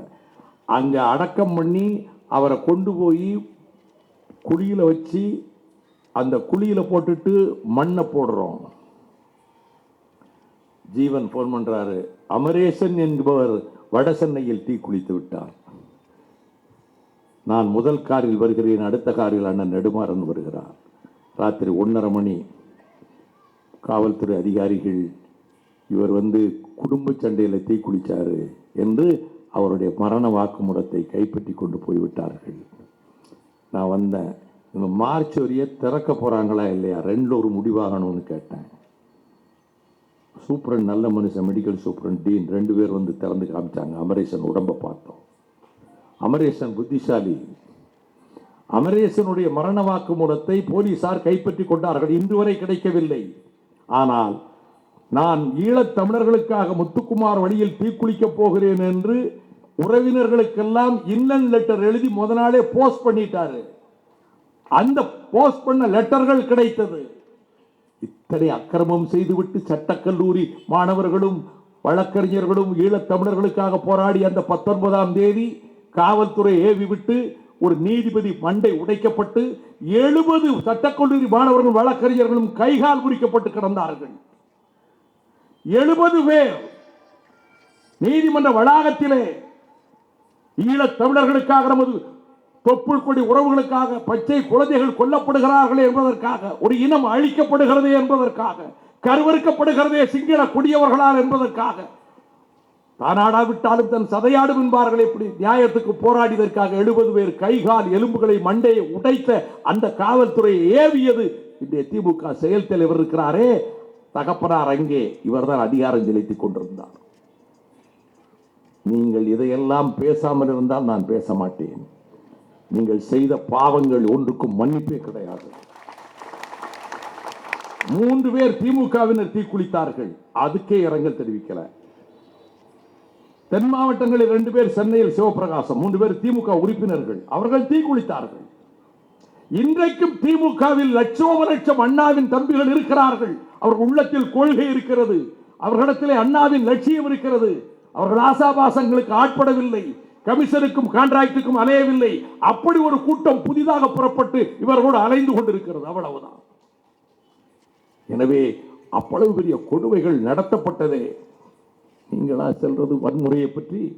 2006 சட்டமன்ற தேர்தல், அண்ணா திமுகவோடு எங்களுக்கு உடன்பாடு. நாங்கள் மதிமுக போட்டியிட்ட ஒவ்வொரு தொகுதியிலும் 1 கோடி ரூபாய் அதிகமாக செலவழித்தது திமுக. 50 ஓட்டு 52 ஓட்டுல 2 தொகுதியில தோத்தோம். 400 ஓட்டுல ஒரு தொகுதி, 1000 ஓட்டுல 7 தொகுதி நாங்க தோத்தோம். அதிமுக போட்டியிட்ட இடத்துல அவ்வளவு செலவழிக்கல, மதிமுக போட்டி இடத்துல 1 கோடி ரூபாய் அதிகமாக செலவழிச்சாங்க. நாங்க 6 தொகுதியில் தான் ஜெயிச்சோம். நான் தாயகத்தில் இருக்கிறேன், வீட்டில் இருந்த என் மகன் எனக்கு ஃபோன் பண்ணுறான். அப்பா, ஃபோனில் ரொம்ப கெட்ட வார்த்தை சொல்லி திட்டுறாங்க திமுக காரங்க, ரொம்ப மோசமாக திட்டுறாங்க, வீட்டை சூறையாடுவோம் அடிப்போங்கிறாங்க, வாடா பார்க்கலான்னு நான் சொன்னேன். ரொம்ப அருவருக்கத்தக்க வார்த்தைகளால் மாறி மாறி ஃபோன் வந்துக்கிட்டே இருக்கு. நீ ஃபோன் இல்லை, ஃபோன் யார் தான் பண்ணுறாங்கன்னு பார்ப்போன்னு நான் ஃபோனை எடுத்துக்கிட்டு தான் இருக்கிறேன்னா. நான் உடனே புறப்பட்டு 1 மணிக்கு வந்தேன். தொண்டர்படை தம்பிகள் முத்தையா உட்பட நாங்கள் ஒரு 12 பேர் என் கூட வந்தாங்க. நான் வீட்டுக்கு போனேன், டிரைவர் துரையும் கூட வந்தான். வீட்டுக்கு போனவுடனே நான் என்னுடைய அலுவலகத்துக்கு போயிட்டேன், மாடிக்கு. ஒரு 15 நிமிடம் கழித்து, நல்லா கேளுங்கய்யா, திமுக தோழர்கள் தொலைவில் இருந்து கேளுங்க. கலைஞர் அவர்களுடைய வீட்டிலே இருந்து இல்ல செயல் தலைவருடைய வீட்டிலே இருந்து இன்றைய திமுக செயல் தலைவருடைய வீட்டிலே இருந்து 5 கார்ல ஆண்களும் பெண்களும் மத்தியானம் 1:30 மணிக்கு செயல் தலைவருடைய மருமகன் மொத்தத்திலே அந்த கட்சியை இன்றைக்கு ஆட்டி படைக்கிற சூத்திரதாரி என்று சொல்லுகிறார்களே அந்த நபர் தொலைக்காட்சி ஊடகங்களா பத்திரிகைகளா எல்லாம் அவர் சொல்படிதான் கேட்கும் என்று தேர்தல் காலத்திலே சொன்னார்களே, அடாத பழியை என் மீது சுமத்தினார்களே, தொலைக்காட்சியில் கேள்வி கேட்க வைத்தார்களே, தெருவுக்கு தெரு பேண்ட் ஷர்ட் போட்டுக்கிட்டு போய் டீ கடையில ரயில்ல பஸ்ல கருப்பு சிவப்பு கரகட்டாம வைகோ இப்படி பணம் வாங்கிட்டாராம ஜெயலலிதா கிட்ட 1500 கோடி வாங்கிட்டாராம யாரோ பேசுவது போல் பேசி தமிழகம் எங்கும் ஒரு நச்சு கருத்துக்களை பரப்பினார்களே, அதற்கெல்லாம் காரணகர்த்தாவாகிய அந்த நபர் மொத்தம் 6 பேர் ஆண்கள் 7 பேர் பெண்கள் வந்து என் வீட்டு வாசலுக்கு முன்னாடி காரை நிறுத்திட்டு என் வீட்டு வாசப்படியில பட்டாசுகளை விரிக்கிறாங்க கொளுத்துறதுக்கு. இந்தியாவில் உலகத்தில் இந்த அயோக்கியத்தனத்தை எந்த கட்சியாவது செய்ததுண்டா? என்ன அரசியல் நாகரிகம் பேசுகிறீர்கள்? என் வீட்டு வாசலில் அண்ணா வந்து காமராஜரிடம் போய் ஆலோசனை கேட்டார். காமராஜர் தோற்ற போது வருத்தப்பட்டார், வெற்றியை கொண்டாடக்கூடாது என்று சொன்னார். ரிசல்ட் வந்து இவங்க மெஜாரிட்டி வந்துட்டாங்க, கலைஞர் முதலமைச்சராக போறார். என் வீட்டு வாசலில் கலைஞருடைய மகன் இன்றைய செயல் தலைவர் குடும்பம் அவர் மருமகன் ஆணும் பெண்ணும் 5 கார்ல வந்து பட்டாசுகளை என் வீட்டு வாசலில் விரித்து தீ வைக்க போனார்கள்.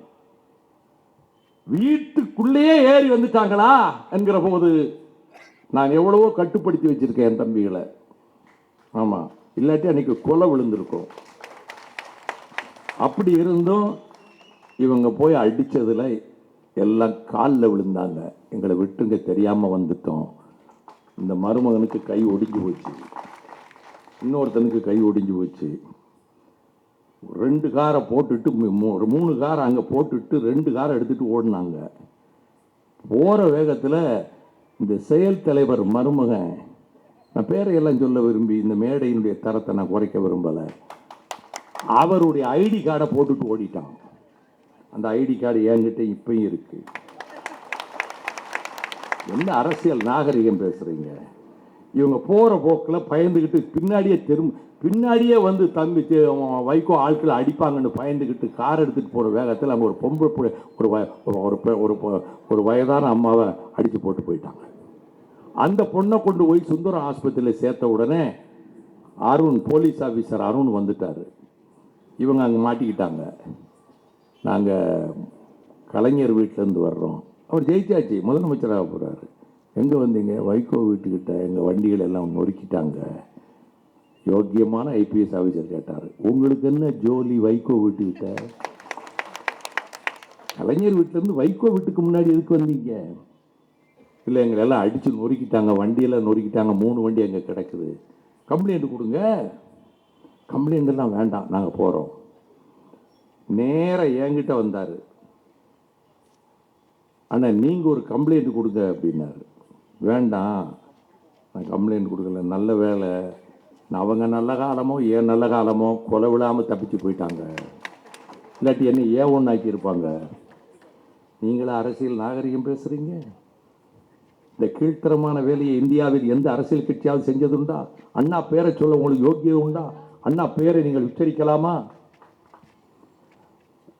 அதாவது யாராக இருந்தாலும் சரி, வட்ட செயலாளராக இருந்தாலும் சரி, மது அறிந்திருக்கிறான்னு தெரிஞ்சால் தூக்கிட்டு போயிருங்க. நீங்கள் என் கூட்டத்தில் வரக்கூடாது, மது அறிந்திட்டு வரணும்.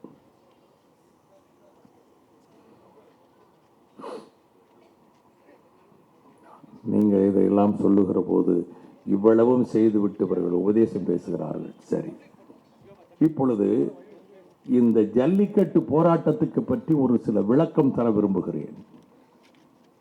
அதே நேரத்தில் இந்தியை எதிர்த்து நாடாளுமன்றத்தில் அரசியல் சட்டத்தை, இந்தியில் மொழிபெயர்த்து வருகிற அரசியல் சட்டத்தை எதிர்க்க வேண்டும் என்று நான் திருத்தம் கொண்டிருந்தேன். நான் ஒருத்த மட்டும் தான் திருத்தம் கொடுத்திருந்தேன், யாரும் கொடுக்கல. திமுக கொடுக்கல, அண்ணா திமுக நான் கொடுத்துருக்கிறேன். ராத்திரி 12 மணி ஆயிடுச்சு, மூப்பனார் இருக்கிறாரு. 1 மணி வரைக்கும் வாதம் நடக்குது. நானும் பேசுறேன். பண்டித நேரு ஏத்துக்கிடல அரசியல் சட்டத்தை இந்தியில மொழிபெயர்க்கிறத அரசியல் சட்டமா ஏத்துக்கிடல. நீங்க அரசியல் சட்ட திருத்தம் கொண்டு வந்து ஆங்கிலத்தில் இருப்பது போல இந்தியில அரசியல் சட்டம் கொண்டு வர்றீங்கன்னு எதுக்குற. மணி 2 மணி ஆயிடுச்சு. வாதம் முடிய ஓட்டெடுப்புக்கு விடணும். ஓட்டெடுப்புக்கு விடணுங்கும் போது எல்லாரும் சொன்னாங்க, குரல் வாக்கெடுப்புல விட்டுறலாம் சார், மணி ராத்திரி விடியகாலம் 2 மணி ஆயிடுச்சு, ஒரு 15 நிமிஷத்தில் முடிஞ்சிருங்கிறாங்க. சங்கர் தயாள் சர்மா துணை ஜனாதிபதி சேர்மன் நாற்காலில் உட்கார்ந்துருக்கார். முக்கியமான அரசியல் சட்ட திருத்தம். நான் எந்திரிச்சேன். நான் ஒப்புக்கொள்ள முடியாது. டிவிஷன் வைக்கணும்.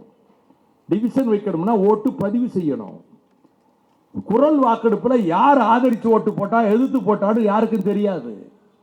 டிவிஷன் சொல்லிட்டா லாபி கதவையெல்லாம் மூடிடுவாங்க.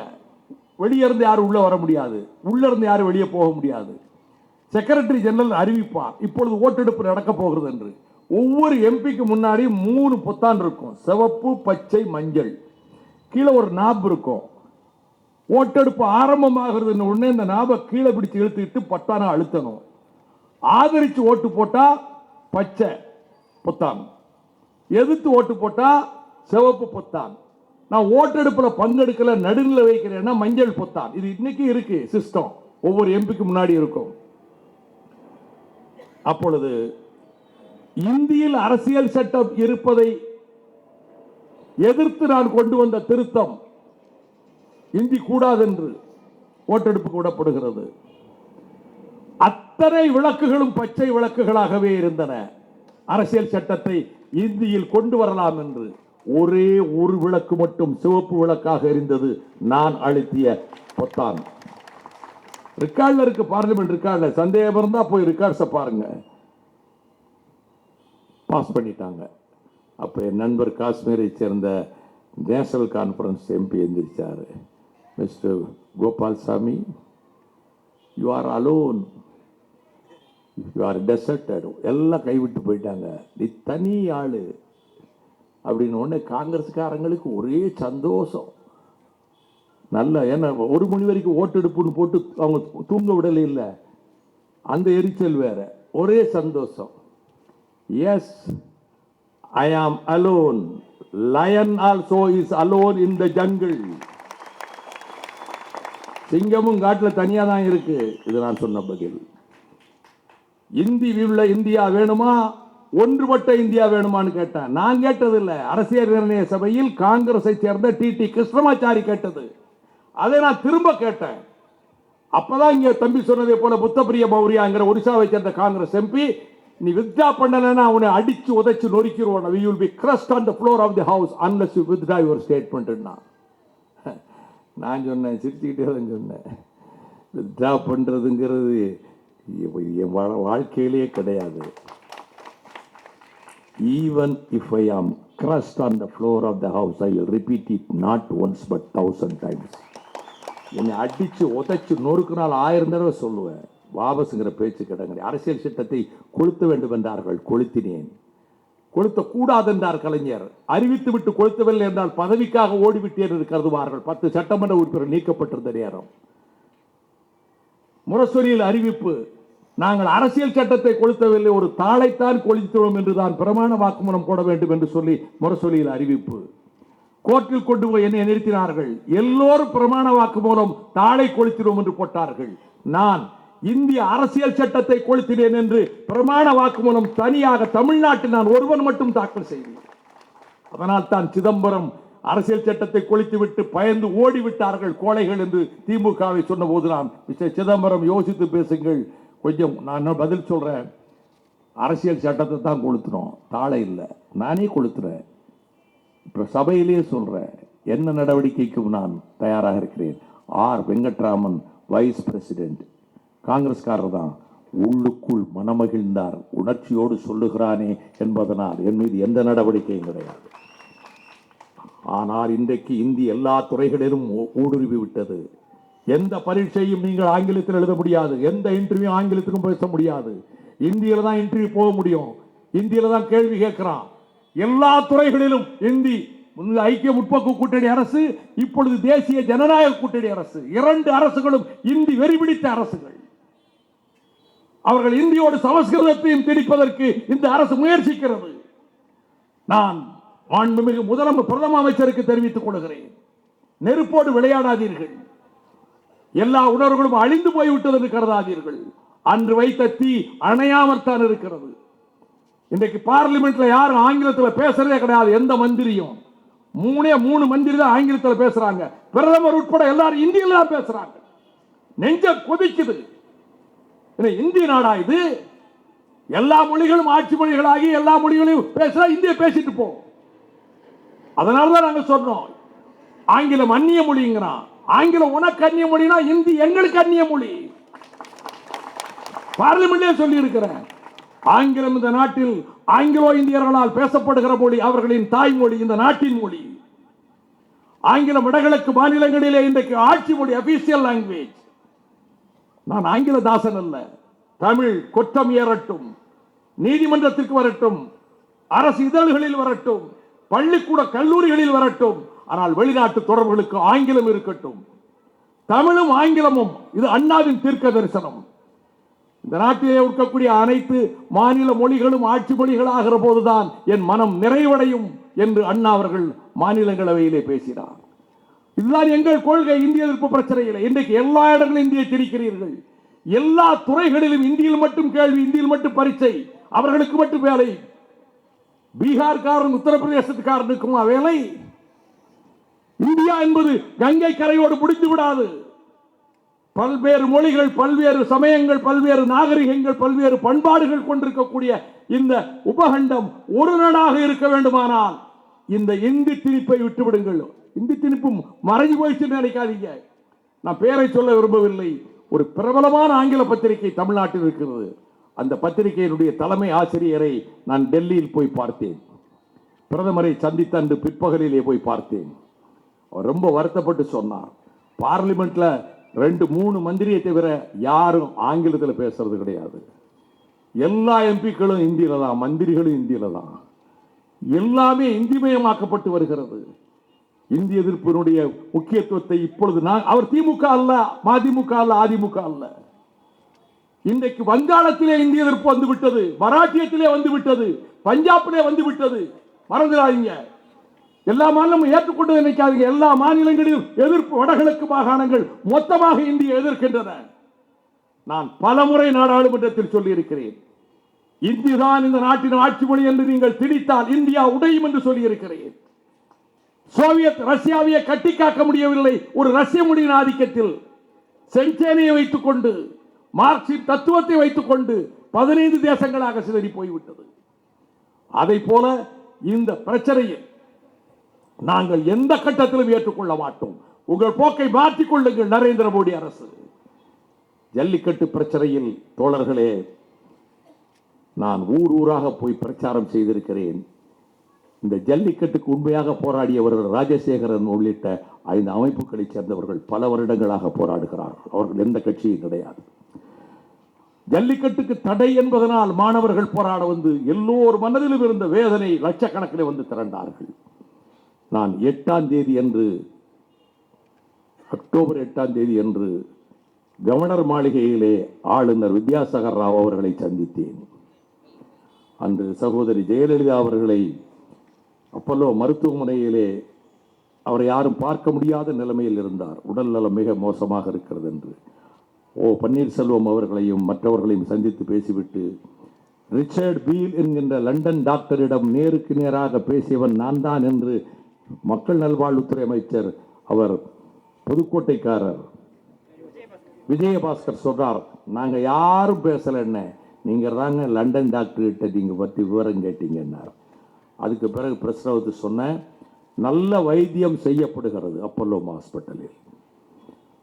கோடிக்கணக்கான தமிழர்களும் லட்சக்கணக்கான அதிமுக உடன்பிறப்புகளும் பிரார்த்தனை செய்கிறார்கள், ஜெபிக்கிறார்கள், தொழுகை நடத்துகிறார்கள். அவர் ஒரு நலம் பெற்று வருவார் என்று நம்புகிறேன் சொல்லிட்டு நான் நேராக கவர்னரை பார்க்க போனேன். எங்கிருந்து தான் வருவாங்களோ தெரியல, காற்று புகாத இடத்துல கூட இந்த டிவி ஆள்களுக்கு செய்தி போய் சேர்ந்துடும். நல்லதுதான். நான் உள்ள கவர்னரோட பேசிட்டு இருக்கேன், சார் வாசல்ல ஏகப்பட்ட டிவி வந்து நிற்கிதுங்கிறாங்க. அங்கங்கே ஆள் இருப்பாங்கல்ல, இன்டெலிஜென்ஸ் டக்குன்னு சொல்லிடுவாங்கல்ல. நான் 40 நிமிஷம் பேசிட்டு வெளியே வரேன். இந்த முதலமைச்சர் இப்படி ஆஸ்பத்திரியில் இருக்கிறாரு, மாற்று முதலமைச்சர் போடணும்னு சொல்றாங்களே, அது பற்றி உங்களுக்கு கருத்து என்ன? 45 நாள் ராமச்சந்திராவில் போய் லட்சக்கணக்கான தமிழர்கள் செத்தப்ப போய் படுத்துக்கிட்டாரு, அப்போ மாற்று முதலமைச்சர் போட்டாங்களான்னு கப்துக்குடு வாய் மூடிக்கிட்டாங்க. அடுத்து ஜல்லிக்கட்டின் அவசியத்தை கவர்னரிடம் 25 நிமிடம் விளக்கி இருக்கிறேன். எங்க வீட்டில் ஜல்லிக்கட்டு மாடு இருந்தது, புலிகால இருந்தது, 100 பசுமாடு இருந்தது எங்க வீட்டில். நான் சின்ன பிள்ளைகளை அந்த மாடுகளை வண்டி ஓட்டிட்டு போறது, உழுக போறது எல்லா வேலையும் எனக்கு தெரியும். அந்த ஜல்லிக்கட்டை பற்றி விளக்கி சொன்ன, it is not taming the bull, it is not attacking the bull, it is embracing the bull. ஏறு தழுவுதல், தழுவுதல், திமிலை தழுவுதல், திமிலை தழுவி கொம்பில் இருக்கிற பட்டயத்தை எடுத்தல். நான் மேடை பேச்சுக்காக பேசல, மனசுல சில செய்திகளை பதிவு பண்ணணும் பேசுறேன். நான் பிரதமரை போய் சந்தித்தேன் டிசம்பர் 15ஆம் தேதி. நான் அப்பாயின்மெண்ட் கேட்டேன். 15, 17, 18, 19 4 நாள்ல ஒரு நாள் கொடுங்க. 16 எங்கக்கல மீனவர்களுக்காக ராமேஸ்வரத்தில் என் தலைமையில் போராட்டம். நான் கேட்ட தேதியே கொடுத்தார் 15ஆம் தேதி. நான் போறேன், கேட்ட உடனே அப்பாயின்மெண்ட் கொடுக்குறீங்களே, உங்களை எதிர்த்து கருப்பு கொடி காட்டினது மறந்துட்டீங்களான்னு கேட்டேன். நீங்க ஈழத்தமிழர்களுக்காக எப்பயுமே போராடுறவர், நான் அதை எப்படி தப்பா நினைக்க முடியும்? 20 நிமிஷத்துல வாரதா புயலை பற்றி 4 நிமிஷம், இலங்கையில் கொண்டு வர்ற சட்டத்தை தடுக்கிறதுக்கு ஒரு 4-5 நிமிஷம், மீது நேரம் பூரா ஜல்லிக்கட்டை தான் பிரதமர்கிட்ட விளக்கி சொன்ன உடனே அவர் நல்ல கிரகிக்கக்கூடிய ஆற்றல் உண்டு, எளிதில் எதையும் புரிந்து கொள்ளக்கூடிய ஆற்றல் நரேந்திர மோடி அவர்களுக்கு உண்டு. இந்த ஜல்லிக்கட்டு இத்தனை 1000 வருஷமா இருக்கு, அது என்ன முறை, பிள்ளை மாதிரி வளர்க்குறோம், காயப்படுறது பிடிக்க போறவன் தான், அந்த மாடுகளுக்கு எந்த விதமான இதுவும் இல்லை. ஆனால் சுப்ரீம் கோர்ட் ஜட்ஜிகள் இந்த ஜல்லிக்கட்டு காளைகள் வெயிலில் வாடுகின்றன என்று சொல்லியிருக்கிறார்கள். அது சொன்ன ஜட்ஜு இப்போ ரிட்டையர்ட் ஆகி போயிட்டார், கேரளாக்கார் ராதாகிருஷ்ணன். நான் அவங்க ஜட்ஜுகள்லையா பெரிய மனுஷங்க தப்பாக சொல்ல முடியுமா? கேஸ் போட்டுருவாங்க. நான் ஒரு வக்கீல். மாட்சிமிதங்கிய உச்ச நீதிமன்ற நீதிபதிகளே, நீங்கள் தந்த கோபுரத்தின் உச்சத்திலே உட்கார்ந்து கொண்டிருக்கிறீர்கள். இன்னைக்கு சொல்கிறான் மிருகநல வாரியமும் பீட்டாவும் சுப்ரீம் கோர்ட்டில் தடை கேட்டு கேஸ் போடுறான்னு. எனக்கு இருக்கிற பயம் நான் சொல்லிடுறேன், தப்பா நினைக்காதீங்க. மீண்டும் தடை போட்டாலும் போடலாம். தடை போடாத அளவுக்கு பாதுகாப்பை மத்திய அரசு ஆலோசனை செய்து, ஜல்லிக்கட்டு என்பது 2 மாநில அரசு மத்திய அரசுக்கான பொதுப்பட்டியல் கன்கரண்ட் லிஸ்ட்ல இருக்கு. மத்திய அரசின் ஒப்புதலோடு மாநில அரசுக்கும் மத்திய அரசுக்கும் முரண்பாடு வந்தால் மத்திய அரசின் சட்டம் தான் செல்லும். இப்ப பிரச்சனையில முரண்பாடு இல்லை. மாநில அரசின் சட்டத்தையே மத்திய அரசு ஏற்றுக்கொண்டு மத்திய அரசுடைய 3 அமைச்சகங்களும் அதுக்கு ஒப்புதல் கொடுத்து ஜனாதிபதி கையெழுத்துக்கு போயிருக்கு. ஆகையினால் இந்த ஜல்லிக்கட்டுக்கான தடை உடையும். மாண்புமிகு முதலமைச்சர் ஓ பன்னீர்செல்வம் ஒரு உண்மையிலேயே அதை பற்றிய கவலையோடும் அக்கறையோடும் 2 நாள் அங்கே தங்கியிருந்து வந்து சொல்லிட்டார். அவர் அறிவித்ததை மாணவர்கள் ஏற்கவில்லை. இப்படித்தான் இதற்கு முன்பு 2009 திமுக ஒரு சட்டம் கொண்டு வந்தது, சுப்ரீம் கோர்ட் அதை தடை செஞ்சது என்ற போது ஒன்றை தெளிவுபடுத்த விரும்புகிறேன். 2009 கொண்டு வந்த சட்டம் தமிழ்நாட்டு ஜனங்களை ஏமாத்துறது. கலைஞர் மாதிரி திறமைசாலி தந்திரசாலி இதுவரைக்கும் உலகத்தில் எவனுமே பிறந்ததே கிடையாது. மாக்கியவெல்லி பிறந்து வந்தானா இவர்கிட்ட படிக்கணும், சாணக்கியம் பிறந்து வந்தா இவர்கிட்ட படிக்கணும். தமிழ்நாட்டு மக்களுக்கு சட்டத்தை போட்டுட்டு டெல்லியில் இதுக்கு ஒப்புதல் வாங்க வேண்டிய அவசியம் இல்லைன்னு பேசாம போட்டாரு. ஜனாதிபதிக்கும் போகிற மத்திய சர்க்கார் ஒப்புக்கிறல. கரெக்டா 2 வருஷம் கழிச்சு சிங்கம், ஓநாய், கரடி, யானை, புலி, சிறுத்தை இந்த கொடிய காட்டு விலங்குகளோடு நம் வீட்டு செல்ல பிராணிகளான மாடுகளை கொண்டு போய் சேர்த்து 2011 ஜூலை 11 மத்தியிலே காங்கிரஸ் தலைமையில் ஆட்சி, சோனியா இயக்குகிற ஆட்சி, 7 மந்திரிகளை கொண்டிருக்கிற திமுக அதிலே அங்கம் வகிக்கிற கட்சி. அப்ப 2009 இங்க அவசர சட்டம் போட்டு தமிழர்கள் கண்ணில் மண்ணை போட்டுட்டு அங்கே இந்த வீட்டு மாடுகளை காட்டு விலங்குகளோடு சேர்த்த போது நீங்கள் உடன் இருந்து 7 மந்திரியை வச்சுட்டு வாயை திறந்தீங்களா? பேசுறீங்களா? இது கூடாதுங்களா? உங்களை போல துரோகத்தை இதுவரை தமிழனுக்கு யாரும் செஞ்சிருக்க முடியாது. காங்கிரஸ்காரன் வெளிப்படையா செஞ்சுட்டு வந்துட்டான். அவன் வெளிப்படையா நாங்க இந்திய கொண்டு வரோம், வெளிப்படையா நாங்க இதை செய்யறோம். நாங்க நீங்க இதனுடைய விளைவு. நான் பிரதமருக்கு எழுதினேன், நீங்க நல்லா கவனிக்கணும். 15ஆம் தேதி அவரை சந்திச்சுட்டு இந்த கொடிய விலங்குகள் பட்டியலில் இருந்து காளை மாடுகளை எடுத்துருங்க. நல்லா கேளுங்க. அவர் ஒரு தாளை எடுத்து அதில் ஒட்டி அதில் எழுதினார். அவர் ஜல்லிக்கட்டு தமிழர் பண்பாட்டின் அடையாளம். இந்த ஒன்றை பாஸ் பண்ணி தடைய உடைங்க, கட்சியை கடந்து தமிழ்நாட்டு மக்கள் என்னைக்கு உங்களை நன்றியோடு நினைப்பாங்க. அடுத்த வருஷம் ஜல்லிக்கட்டுக்கு நீங்க நேரா பாருங்க அலங்காநல்லூர்லன்னு சொன்னேன். சரின்னாரு. இதன் பிறகு சட்ட வல்லுநர்கள் சுப்ரீம் கோர்ட்ல பெண்டிங்கில் இருக்கு, இப்ப நம்ம சட்டம் கொண்டு வர வேண்டாம், மாகாண அரசு சட்டம் கொண்டு வர சொல்லி நம்ம ஒத்துக்கிட்டு மத்திய அரசு அதை ஏற்றுக்கொண்டு போனா பிரச்சனை தீர்வாயிரும் என்று சொன்னதன் பேரில் இப்ப இந்த ஆர்டினன்ஸ் சட்டம் ஆயிருச்சு. நான் மாண்புமிகு ஓபிஎஸ் ஏன் பாராட்டுறேன் தெரியுமா? ஒரு அவசர சட்டம் பிரகடனம் செய்தால் 6 மாதத்துக்குள் அந்த சட்டசபையில் நிறைவேற வேண்டும். இல்லாவிட்டால் அந்த அவசர சட்டம் செல்லாது. ஒரு அவசர சட்டம் மத்திய சர்க்கார் கொண்டு வந்தால் 6 மாதத்துக்குள் பாராளுமன்றத்தில் நிறைவேற வேண்டும். இல்லாவிட்டால் அந்த சட்டம் செல்லாது. எனக்கு தெரிய ஒரு அவசர சட்டத்தை பிரகடனம் செய்துவிட்டு ஒரு கவர்னர் ஒரு மாகாண சட்டசபையில் முதல் நாளே அந்த சட்டசபை நிறைவேற்றியது சுதந்திரம் கிடைத்ததிலிருந்து இதுவரை இதுதான் முதல் தடவை. இந்தியாவில் இதுவரை எந்த மாநில சட்டசபையிலும் அவசர சட்டத்தை முதல் நாள் நிறைவேற்றிய வரலாறே கிடையாது. பார்லிமெண்ட்லையும் கிடையாது, சட்டசபையிலையும் கிடையாது. உண்மையிலே அதுவும் பாருங்க, மாண்புமிகு ஜெயலலிதா அவர்கள் அதிமுக பொதுச் செயலாளர் கோடானு கோடி மக்களை பரிதவிக்க விட்டுட்டு போயிருக்கிறார். இவர் அவருக்கு இரங்கல் தீர்மானம் போட்டு சபையை ஒத்தி வைக்காம இந்த ஓபிஎஸ் பாருங்க, ஒரு உண்மையான அம்மா புரட்சி தலைவி மேல அக்கறை இல்லாம மறுநாள் கொண்டு வந்தார் என்று சொல்லி தன் மீது நச்சுக்கணைகள் பாயக்கூடும் என்று தெரிந்திருந்தும், கவனிக்க நான் சொல்ற ஒவ்வொரு வார்த்தையும் அளந்து சொல்றேன், இப்படி ஒரு பழி தன் மீது வரக்கூடும் என்று தெரிந்திருந்தும் சகோதரி ஜெயலலிதாவின் கனவு ஜல்லிக்கட்டு தடையை உடைப்பது. ஆகவே இதை செய்வது அவருக்கு உண்மையான இரங்கல் தீர்மானமாக இருக்கும் என்று கருதி காலையில் ஆளுநர் உரை, பிற்பகலில் சிறப்பு கூட்டம் சட்டமன்றத்தில் அவசர சட்டத்தை நிரந்தர சட்டமாக்குவதற்கு மசோதமாக நிறைவேற்றி இப்ப குடியரசுத் தலைவர் கையெழுத்துக்கு போயிடுச்சு. சரி, இதற்கு பிறகு இந்த நீதிபதிகள் இப்படி சொன்னாங்களே, நான் முதல்ல கேட்டேன், கமலஹாசன் என்னை விட அவர் கலைநயத்தோடு சொல்வார்ல, நான் சொன்னேன் ஆடு கோழி பன்னி மாடு எவனும் வெட்டக்கூடாதுன்னு சொன்னேன். நான் முதல்ல வெட்டக்கூடாது, ஜட்ஜுகள் சைவமா அசைவமானு எனக்கு தெரியல, அசைவம்னா நீங்க ஆடு கோழி திங்கக்கூடாது. இந்த நீதிபதிகள் அவங்க சொல்லிட்டாங்க. இப்பொழுது என்ன பிரச்சனை? மீண்டும் அவர்கள் ஜீவகாரியத்துக்காக இந்த ஜல்லிக்கட்டை தடை செய்யறோம்னு சொன்னா நம்ம என்ன செய்யறது? இதைத்தான் மாணவர்கள், இந்த சந்தேகத்தில் தான் மாணவர்கள் வெளியேறவில்லை கடற்கரையை விட்டு. நான் கண்ணை மூடிட்டு எதை ஆதரிக்க மாட்டேன், கண்ணை மூடிட்டு எதை எதுக்க மாட்டேன். எது நியாயமோ அதை பேசுவேன். மாணவர்கள் ஏன் வெளியேறல? அவங்களுக்கு கடந்த கால அனுபவம் இருக்கு. அதனால் தான் 21ஆம் தேதி இந்த மாதிரி சட்டம் வருகிறது, அவசர சட்டம் வருகிறது, ஜல்லிக்கட்டு தடை உடைகிறது, வாடிவாசல் திறக்கிறது, காளை மாடுகள் துள்ளி பாயும் என்று மாண்புமிகு முதல்வர் ஓபிஎஸ் அவர்கள் சொன்னார்கள். மாணவர்கள் ஏற்கவில்லை. நான் விளாத்திக்குளத்தில் இருக்கிறேன், ஒரு நிகழ்ச்சியில், ஒரு பள்ளி நிகழ்ச்சியில். காலை விமான நிலையத்திற்கு வருகிறேன், தொலைக்காட்சியினரிடம் பேசுகிறேன். அடுத்த வேலை பிரதமருக்கு கடிதம் எழுதினேன். நல்லா நீங்க கவனிக்கணும். 21ஆம் தேதி அந்த கடிதத்தில் அவருடைய அவசர சட்டத்தை நான் முழுமையாக ஏற்றுக்கொண்டு எழுதவில்லை, ரெக்கார்டு இருக்கு. டிசம்பர் 15 சொன்னதையே மீண்டும் வலியுறுத்தினேன். கொடிய விலங்குகளின் பட்டியலில் இருந்து காளை மாடுகளை நீக்குங்கள்.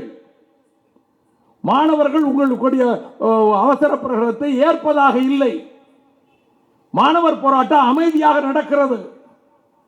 தமிழர்களுடைய உணர்வுகளை காயப்படுத்திக் கொண்டே இருந்தால், மீத்தேனில் சேல் கேஸில் நாங்கள் வஞ்சிக்கப்பட்டோம், காவிரியில் வஞ்சிக்கப்பட்டோம், முல்லை பெரியாறில் வஞ்சிக்கப்பட்டோம், அணு உலையில் வஞ்சிக்கப்பட்டோம், நியூட்ரோனோவில் வஞ்சிக்கப்பட்டோம் எழுதியிருக்கிறேன். ஆக எல்லாம் சேர்ந்து கல்மினேட் ஆகி தமிழ் இளைஞர்கள் மாணவர்கள் உள்ளம் எரிமறையாக கொதித்துக் கொண்டிருக்கிறது. எனவே நீங்கள் கொடிய விலங்குகள் பட்டியலில் இருந்து காளை மாடுகளை நீக்குகிற வேலையை செய்யுங்கள் என்று நான் கடிதம் அனுப்பினேன். மின்னஞ்சல் கடிதம். நான் பிஎம் செக்ரட்டரியேட்ல நம்ம தமிழர்கள் இருக்காங்க, அவங்ககிட்ட கேட்டேன். பிரைம் மினிஸ்டர் உங்க மெயில பார்த்துட்டாரு. இதற்கு முன்னால் நீங்கள் அதாவது 3 லெட்டர் போட்டிருக்கேன், 3 லெட்டர்ல இதைத்தான் அனுப்பியிருக்கார். 3தையும் பார்த்தார். ஒன்று நேரடியாக பார்த்தது. இப்பொழுது மீண்டும் ஜல்லிக்கட்டுக்கு தடை வந்தால் தப்பா நினைக்க கூடாது. மாண்புமிகு முதலமைச்சர் அவர்களே, நீங்க துணிச்சலா நீங்க ஜல்லிக்கட்டை நடத்த விடுங்க. மத்திய சர்க்கார் உங்களுக்கு பக்கபலமா தானே இருக்கு. யாரும் ஆட்சியெல்லாம் கலைக்க முடியாது, அப்படிலாம் ஒன்றும் செய்ய முடியாது, அதெல்லாம் நடக்காது. சில பேர் அப்படி நம்பிக்கிட்டு இருக்கிறா, ஏதாவது குறுக்க புகுந்து ஆட்சியை கீச்சை கழிச்சு நம்ம வந்து உட்கார்ந்துடலாமான்னு.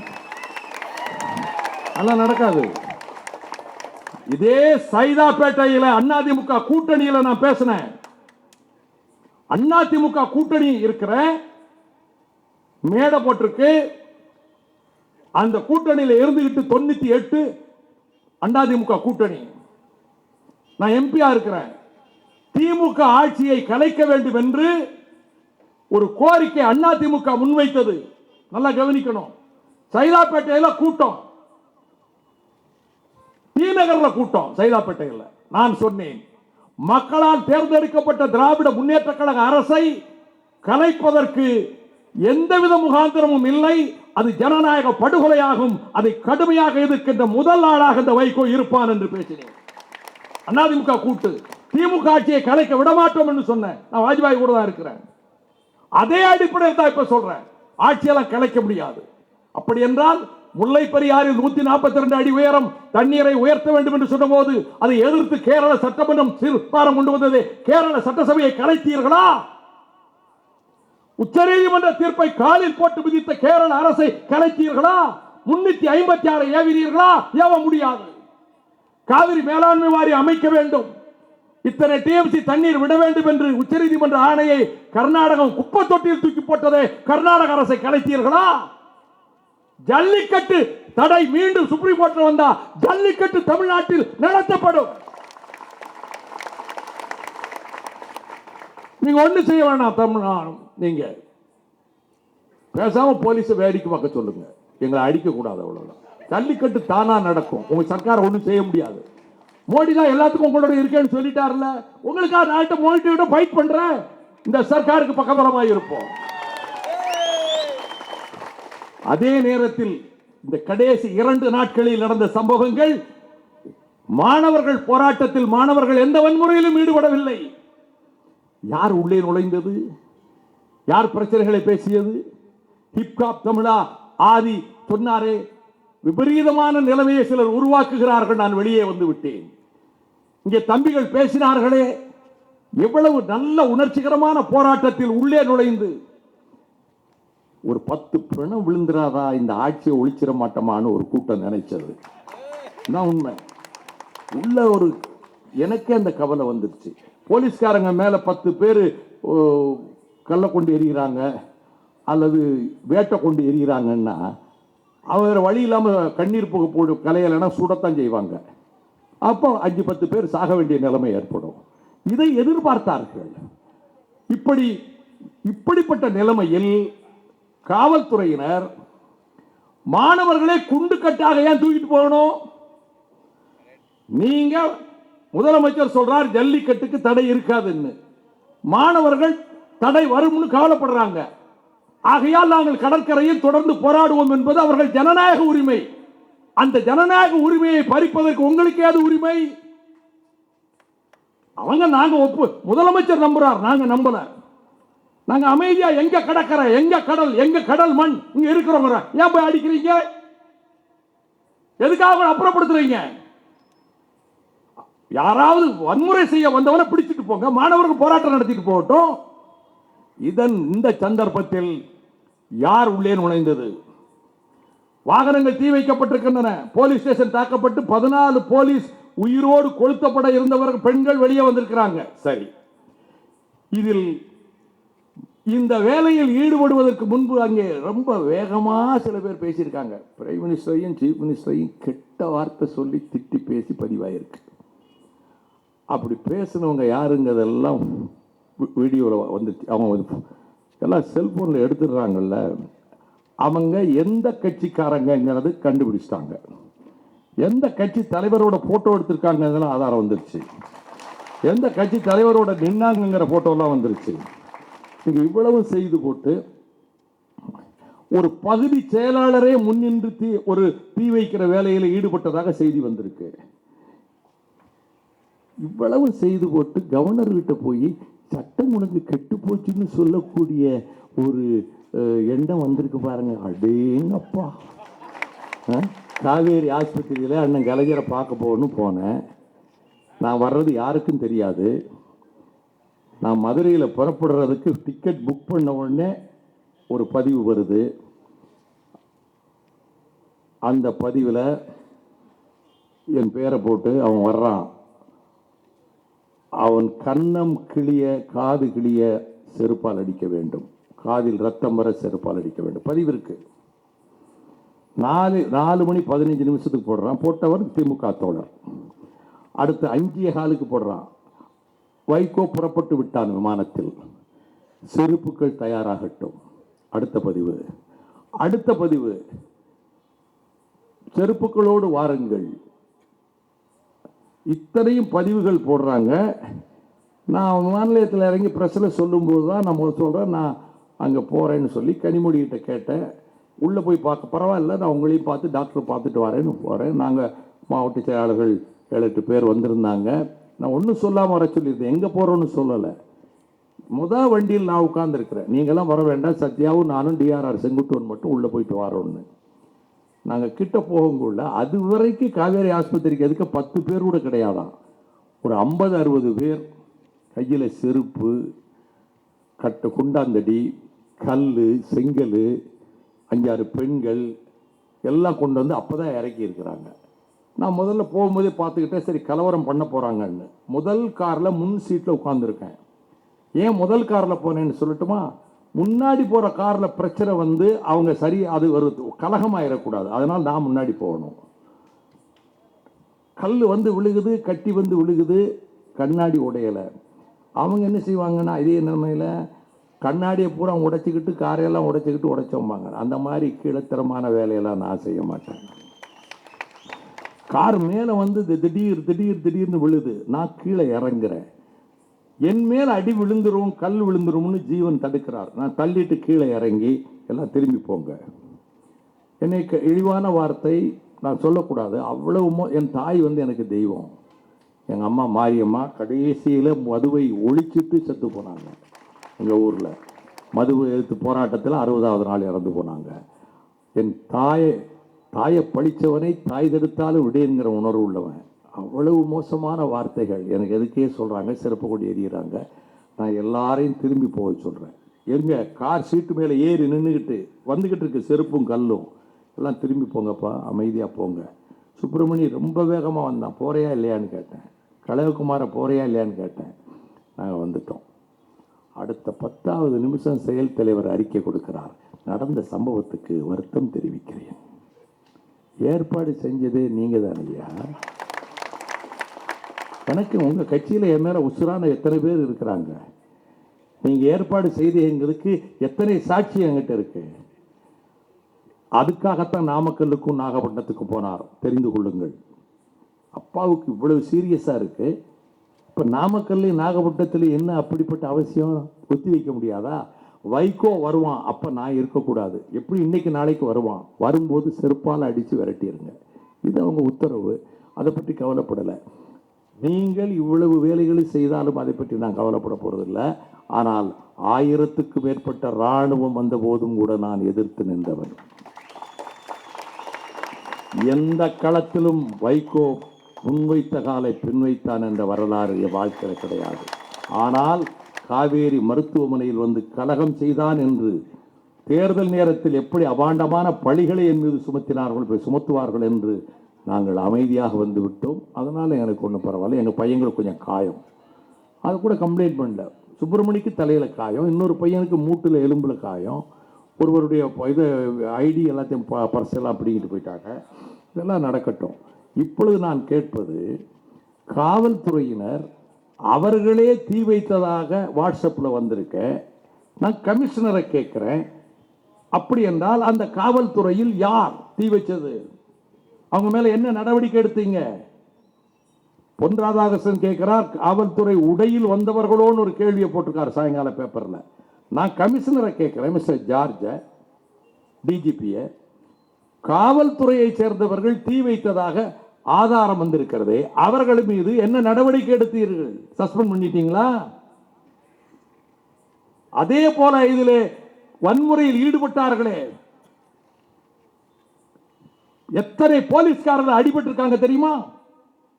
போலீஸ்காரங்க நிலைமைதான் மத்தளத்துக்கு 2 பக்கம் அடி, உரலுக்கு 1 பக்கம் அடி. ஜல்லிக்கட்டு மாடுகளை அவுத்து விட்டுட்டு போயிடுறான். மாடு கொம்புகளோட பாஞ்சு வருது, போலீஸ்காரங்க அடக்கணும். நான் உண்மையிலேயே கவலைப்பட்டேன். எனக்கு காளமாட்டை பத்தி தெரியும். இந்த போலீஸ்காரங்க போய் காளமாட்டை அடக்க போறாங்களே, அது குத்தி வந்துருமே, என்ன கஷ்டம் போலீஸ்காரங்களுக்கு. ஒவ்வொரு ஊர்லையும் காளமாட்டை அவுத்து விட்டுட்டு விரட்டி விட்டுட்டா அதை பிடிச்சு கொண்டு வர வேலை போலீஸ்காரங்களுக்கு. அதனால் வத்திராயிருப்பில் கணேசன் என்கின்ற போலீஸ்காரர் காளைமாடு பூட்டி கல்யாணமாகி ஒரு குழந்தைக்கு இறந்து போனார். ஒரு போலீஸ்காரர் இறந்து போனார். ஆக காவல்துறையினரின் கஷ்டத்தை நான் உணர்கிறேன். எல்லோரும் நன்றாகத்தான். இந்த 4-5 பேர் என்ன நோக்கத்தில் செஞ்சாங்க? இந்த சர்க்காருக்கு கெட்ட பேர் வரணும்னு அந்த போலீஸ்காரங்க செஞ்சாங்களா? என்ன நோக்கத்தில்? அது உண்மையா அந்த போலீஸ் யாருன்னு கண்டுபிடிச்சு நடவடிக்கை எடுங்க. அதே மாதிரி இந்த கலவரம் செஞ்சவங்க, தீ வச்சவங்க, வன்முறையில் ஈடுபட்ட ஒரு சார்ந்தவர்கள் எந்த கட்சியாக இருந்தாலும் சரி, ஏவி விட்டவர் எந்த ஒரு பெரிய பதவியில் இருந்தாலும் சரி, விடக்கூடாது. நீங்க நடவடிக்கை எடுக்கணும். அதே நேரத்தில் என் தம்பி முகிலன் சுற்றுச்சூழல் பாதுகாப்பு போராளி, இடிந்தகரையில் 2 ஆண்டு காலம் போராடியவன், மணல் கொள்ளை எதிர்த்து திமுக அரசிலும் அதிமுக அரசிலும் போராடி கொண்டிருப்பவன், அலங்காநல்லூரில் பிடித்துக் கொண்டு போய் அலங்காநல்லூர் இன்ஸ்பெக்டர் கைகால் எலும்பு புரிகிற அளவுக்கு அடிச்சிருக்கிறாரு. நேற்று முந்தா நாள் 2 நாளைக்கு முன்னாடி. அதுக்கு பிறகு மருத்துவமனையில் கொண்டே சேர்த்தாங்க. இப்போ நான் மாவட்ட செயலாளர் போய் பார்க்க சொன்னேன், டிஸ்சார்ஜ் பண்ணி அனுப்பிட்டாங்களாம். நான் ஐஜி கிட்ட பேசினேன், முருகன் நல்ல மனுஷன் சார், தப்பு தான், நாங்கள் உடனே டிரான்ஸ்ஃபர் பண்ணிட்டோம்னாரு. டிரான்ஸ்ஃபர்லாம் நான் கேட்கல, சஸ்பெண்ட் பண்ணி அந்த இன்ஸ்பெக்டர் மேலே கேஸ் போடணும். எதுக்காக முகிலன் அடிக்கிறீங்க? முகிலன் என்னங்க கள்ள கொண்டு எரிஞ்சிருப்பாரா? அவர் மணல் கொள்ளை எதிர்த்து, அணுலை எதிர்த்து, சுற்றுச்சூழலுக்காக போராடி கொண்டிருக்கிறார். நியூட்ரினோ எதிர்ப்பு அமைப்பில் எங்கூட உறுப்பினராக இருக்கிறார். நாதி இல்லைன்னு நினைச்சீங்களா? தமிழ்நாட்டில் வைகோன்னு ஒருத்தன் இருக்கிறான், மறந்துடாதீங்க. யாரா எங்க இருந்தாலும் சரி, முகிலனை அடிச்சா கொண்டா கேள்வி கேட்பாரு நினைச்சீங்களா? போலீஸ் ஒழுங்குபடுத்துங்க, போலீஸ கெட்ட பேர் வராம பார்த்துக்கிடுங்க. முதலமைச்சருக்கும் சொல்றேன் நான். ஆகவே இந்த கட்டத்தில் பிரதம அமைச்சர் அவர்களே, நாடாளுமன்றம் கூடுகிறது, மசோதா கொண்டு வாருங்கள். கொடிய விலங்குகளின் பட்டியலிலே திமுக காங்கிரஸ் சேர்த்ததே, அதிலிருந்து காளை மாடுகளை நீக்குங்கள். இதுக்கு பிறகு சுப்ரீம் கோர்ட் ஜல்லிக்கட்டை நடத்தக்கூடாது என்றா மீறி நடத்துவார்கள் தமிழ்நாட்டிலே. தமிழ்நாடு சர்க்கார் ஒன்றும் செய்யக்கூடாது. உங்க ஆட்சியில் அப்படி கலைச்சா நீங்க முன்ன விட 2 மடங்கு அதிகமாக ஓட்டில் ஜெயிச்சு வருவீங்க. ஒன்றும் செய்ய முடியாது. எங்களுக்கு ஒன்றும் லாபம் வேண்டியது இல்லை. நாங்கள் இதில் வந்து பங்கு ஓட்டு சீட்டு கிட்டு கட்டுறோம்னு நினைக்க வேண்டாம். அந்த சோழியே வேண்டாம் எங்களுக்கு. நான் இப்ப இருக்க நிலைமையை சொல்றேன். நெஞ்சம் கொதிக்குது. என்ன திமிர் இருந்தா மிருக அனிமல் வெல்ஃபேர் போர்டுக்காரன் சொல்லுவான். நான் நரேந்திர மோடி அவர்கள் அரசை கேட்கிறேன், அனிமல் வெல்ஃபேர் போர்டு உங்க கண்ட்ரோல்ல இல்லையாப்ப? பீட்டா வந்து வெர்ஜீனியாவில் இருக்கிறான். அனிமல் வெல்ஃபேர் போர்டு இந்தியாவில் தானே இருக்கு, உங்க கண்ட்ரோல் இல்லையாப்ப? பேப்பர்ல வந்தது உண்மையா? அப்படின்னா அனிமல் வெல்ஃபேர் போர்டு சுப்ரீம் கோர்ட்ல கேஸ் போட போறானா? மிருக நல வாரியம். ஆகவே உச்ச நீதிமன்ற நீதிபதிகளை எல்லாம் நான் விமர்சிக்க விரும்பவில்லை. அவர்களுக்கு இங்கே இருக்கிற இது வந்து ஆயிரக்கணக்கான ஆண்டுகளாக எங்கள் குருதி ஓட்டத்தோடு கலந்தது. இந்த பண்பாடுகளை காப்பாற்ற வேண்டும். இந்த காளை மாடுகளை ஒழிச்சு வேற மாடுகளை கொண்டு வந்து நாட்டு பசுக்களையும் நாட்டு மாடுகளை ஒழிச்சு அந்த பாலை குடிச்சா நோய் வந்து செத்து போயிடுவோம். நம்ம நாட்டு மாடு பசுமாட்டு பாலை குடிச்சோம்னா 100 வருஷம் இருக்கலாம். எல்லாத்திலையும் கலப்படம் கொண்டு வந்து இதிலும் கலப்படத்தை செய்து கொண்டிருக்கக்கூடிய நிலைமையில் தமிழகம் மிக விழிப்பாக இருக்க வேண்டும். மாணவர்களுக்கு சொல்றேன், மாணவர்கள் எந்த கட்சிக்கும் போகாதீங்க, எங்க கட்சிக்கு வராதீங்க. எந்த அரசியல் கட்சிக்கும் போகாதீங்க, எந்த அரசியல் கட்சியும் நம்பாதீங்க, எங்களையும் நம்பாதீங்க. நீங்க போராடுங்க. நாங்க வெளியில உங்களுக்கு ஆபத்து வந்தா தடுக்கிறதுக்கு நாங்க இருக்கிறோம். எங்க கடமையை செய்வோம். நாங்க உங்ககிட்ட ஓட்டுக்கிட்ட கேட்க மாட்டோம். அருமையா நடத்துனீங்க, நீங்களே கட்டுப்படுத்திக் கொண்டீர்கள். இப்படி உலகத்திலே ஒரு ஸ்டூடெண்ட் புரோட்டஸ்ட் நடந்திருக்காது. அப்படிப்பட்ட முறையில் மொத்த தமிழகமும் திரண்டு நிற்கும். சுப்ரீம் கோர்ட்டின் ஜல்லிக்கட்டுக்கு தடை போட்டால் 7.5 கோடி மக்களின் சார்பில் தமிழகமே கொந்தளித்து எழும் என்பதை தெரிவித்து விடைபெறுகிறேன். வணக்கம்.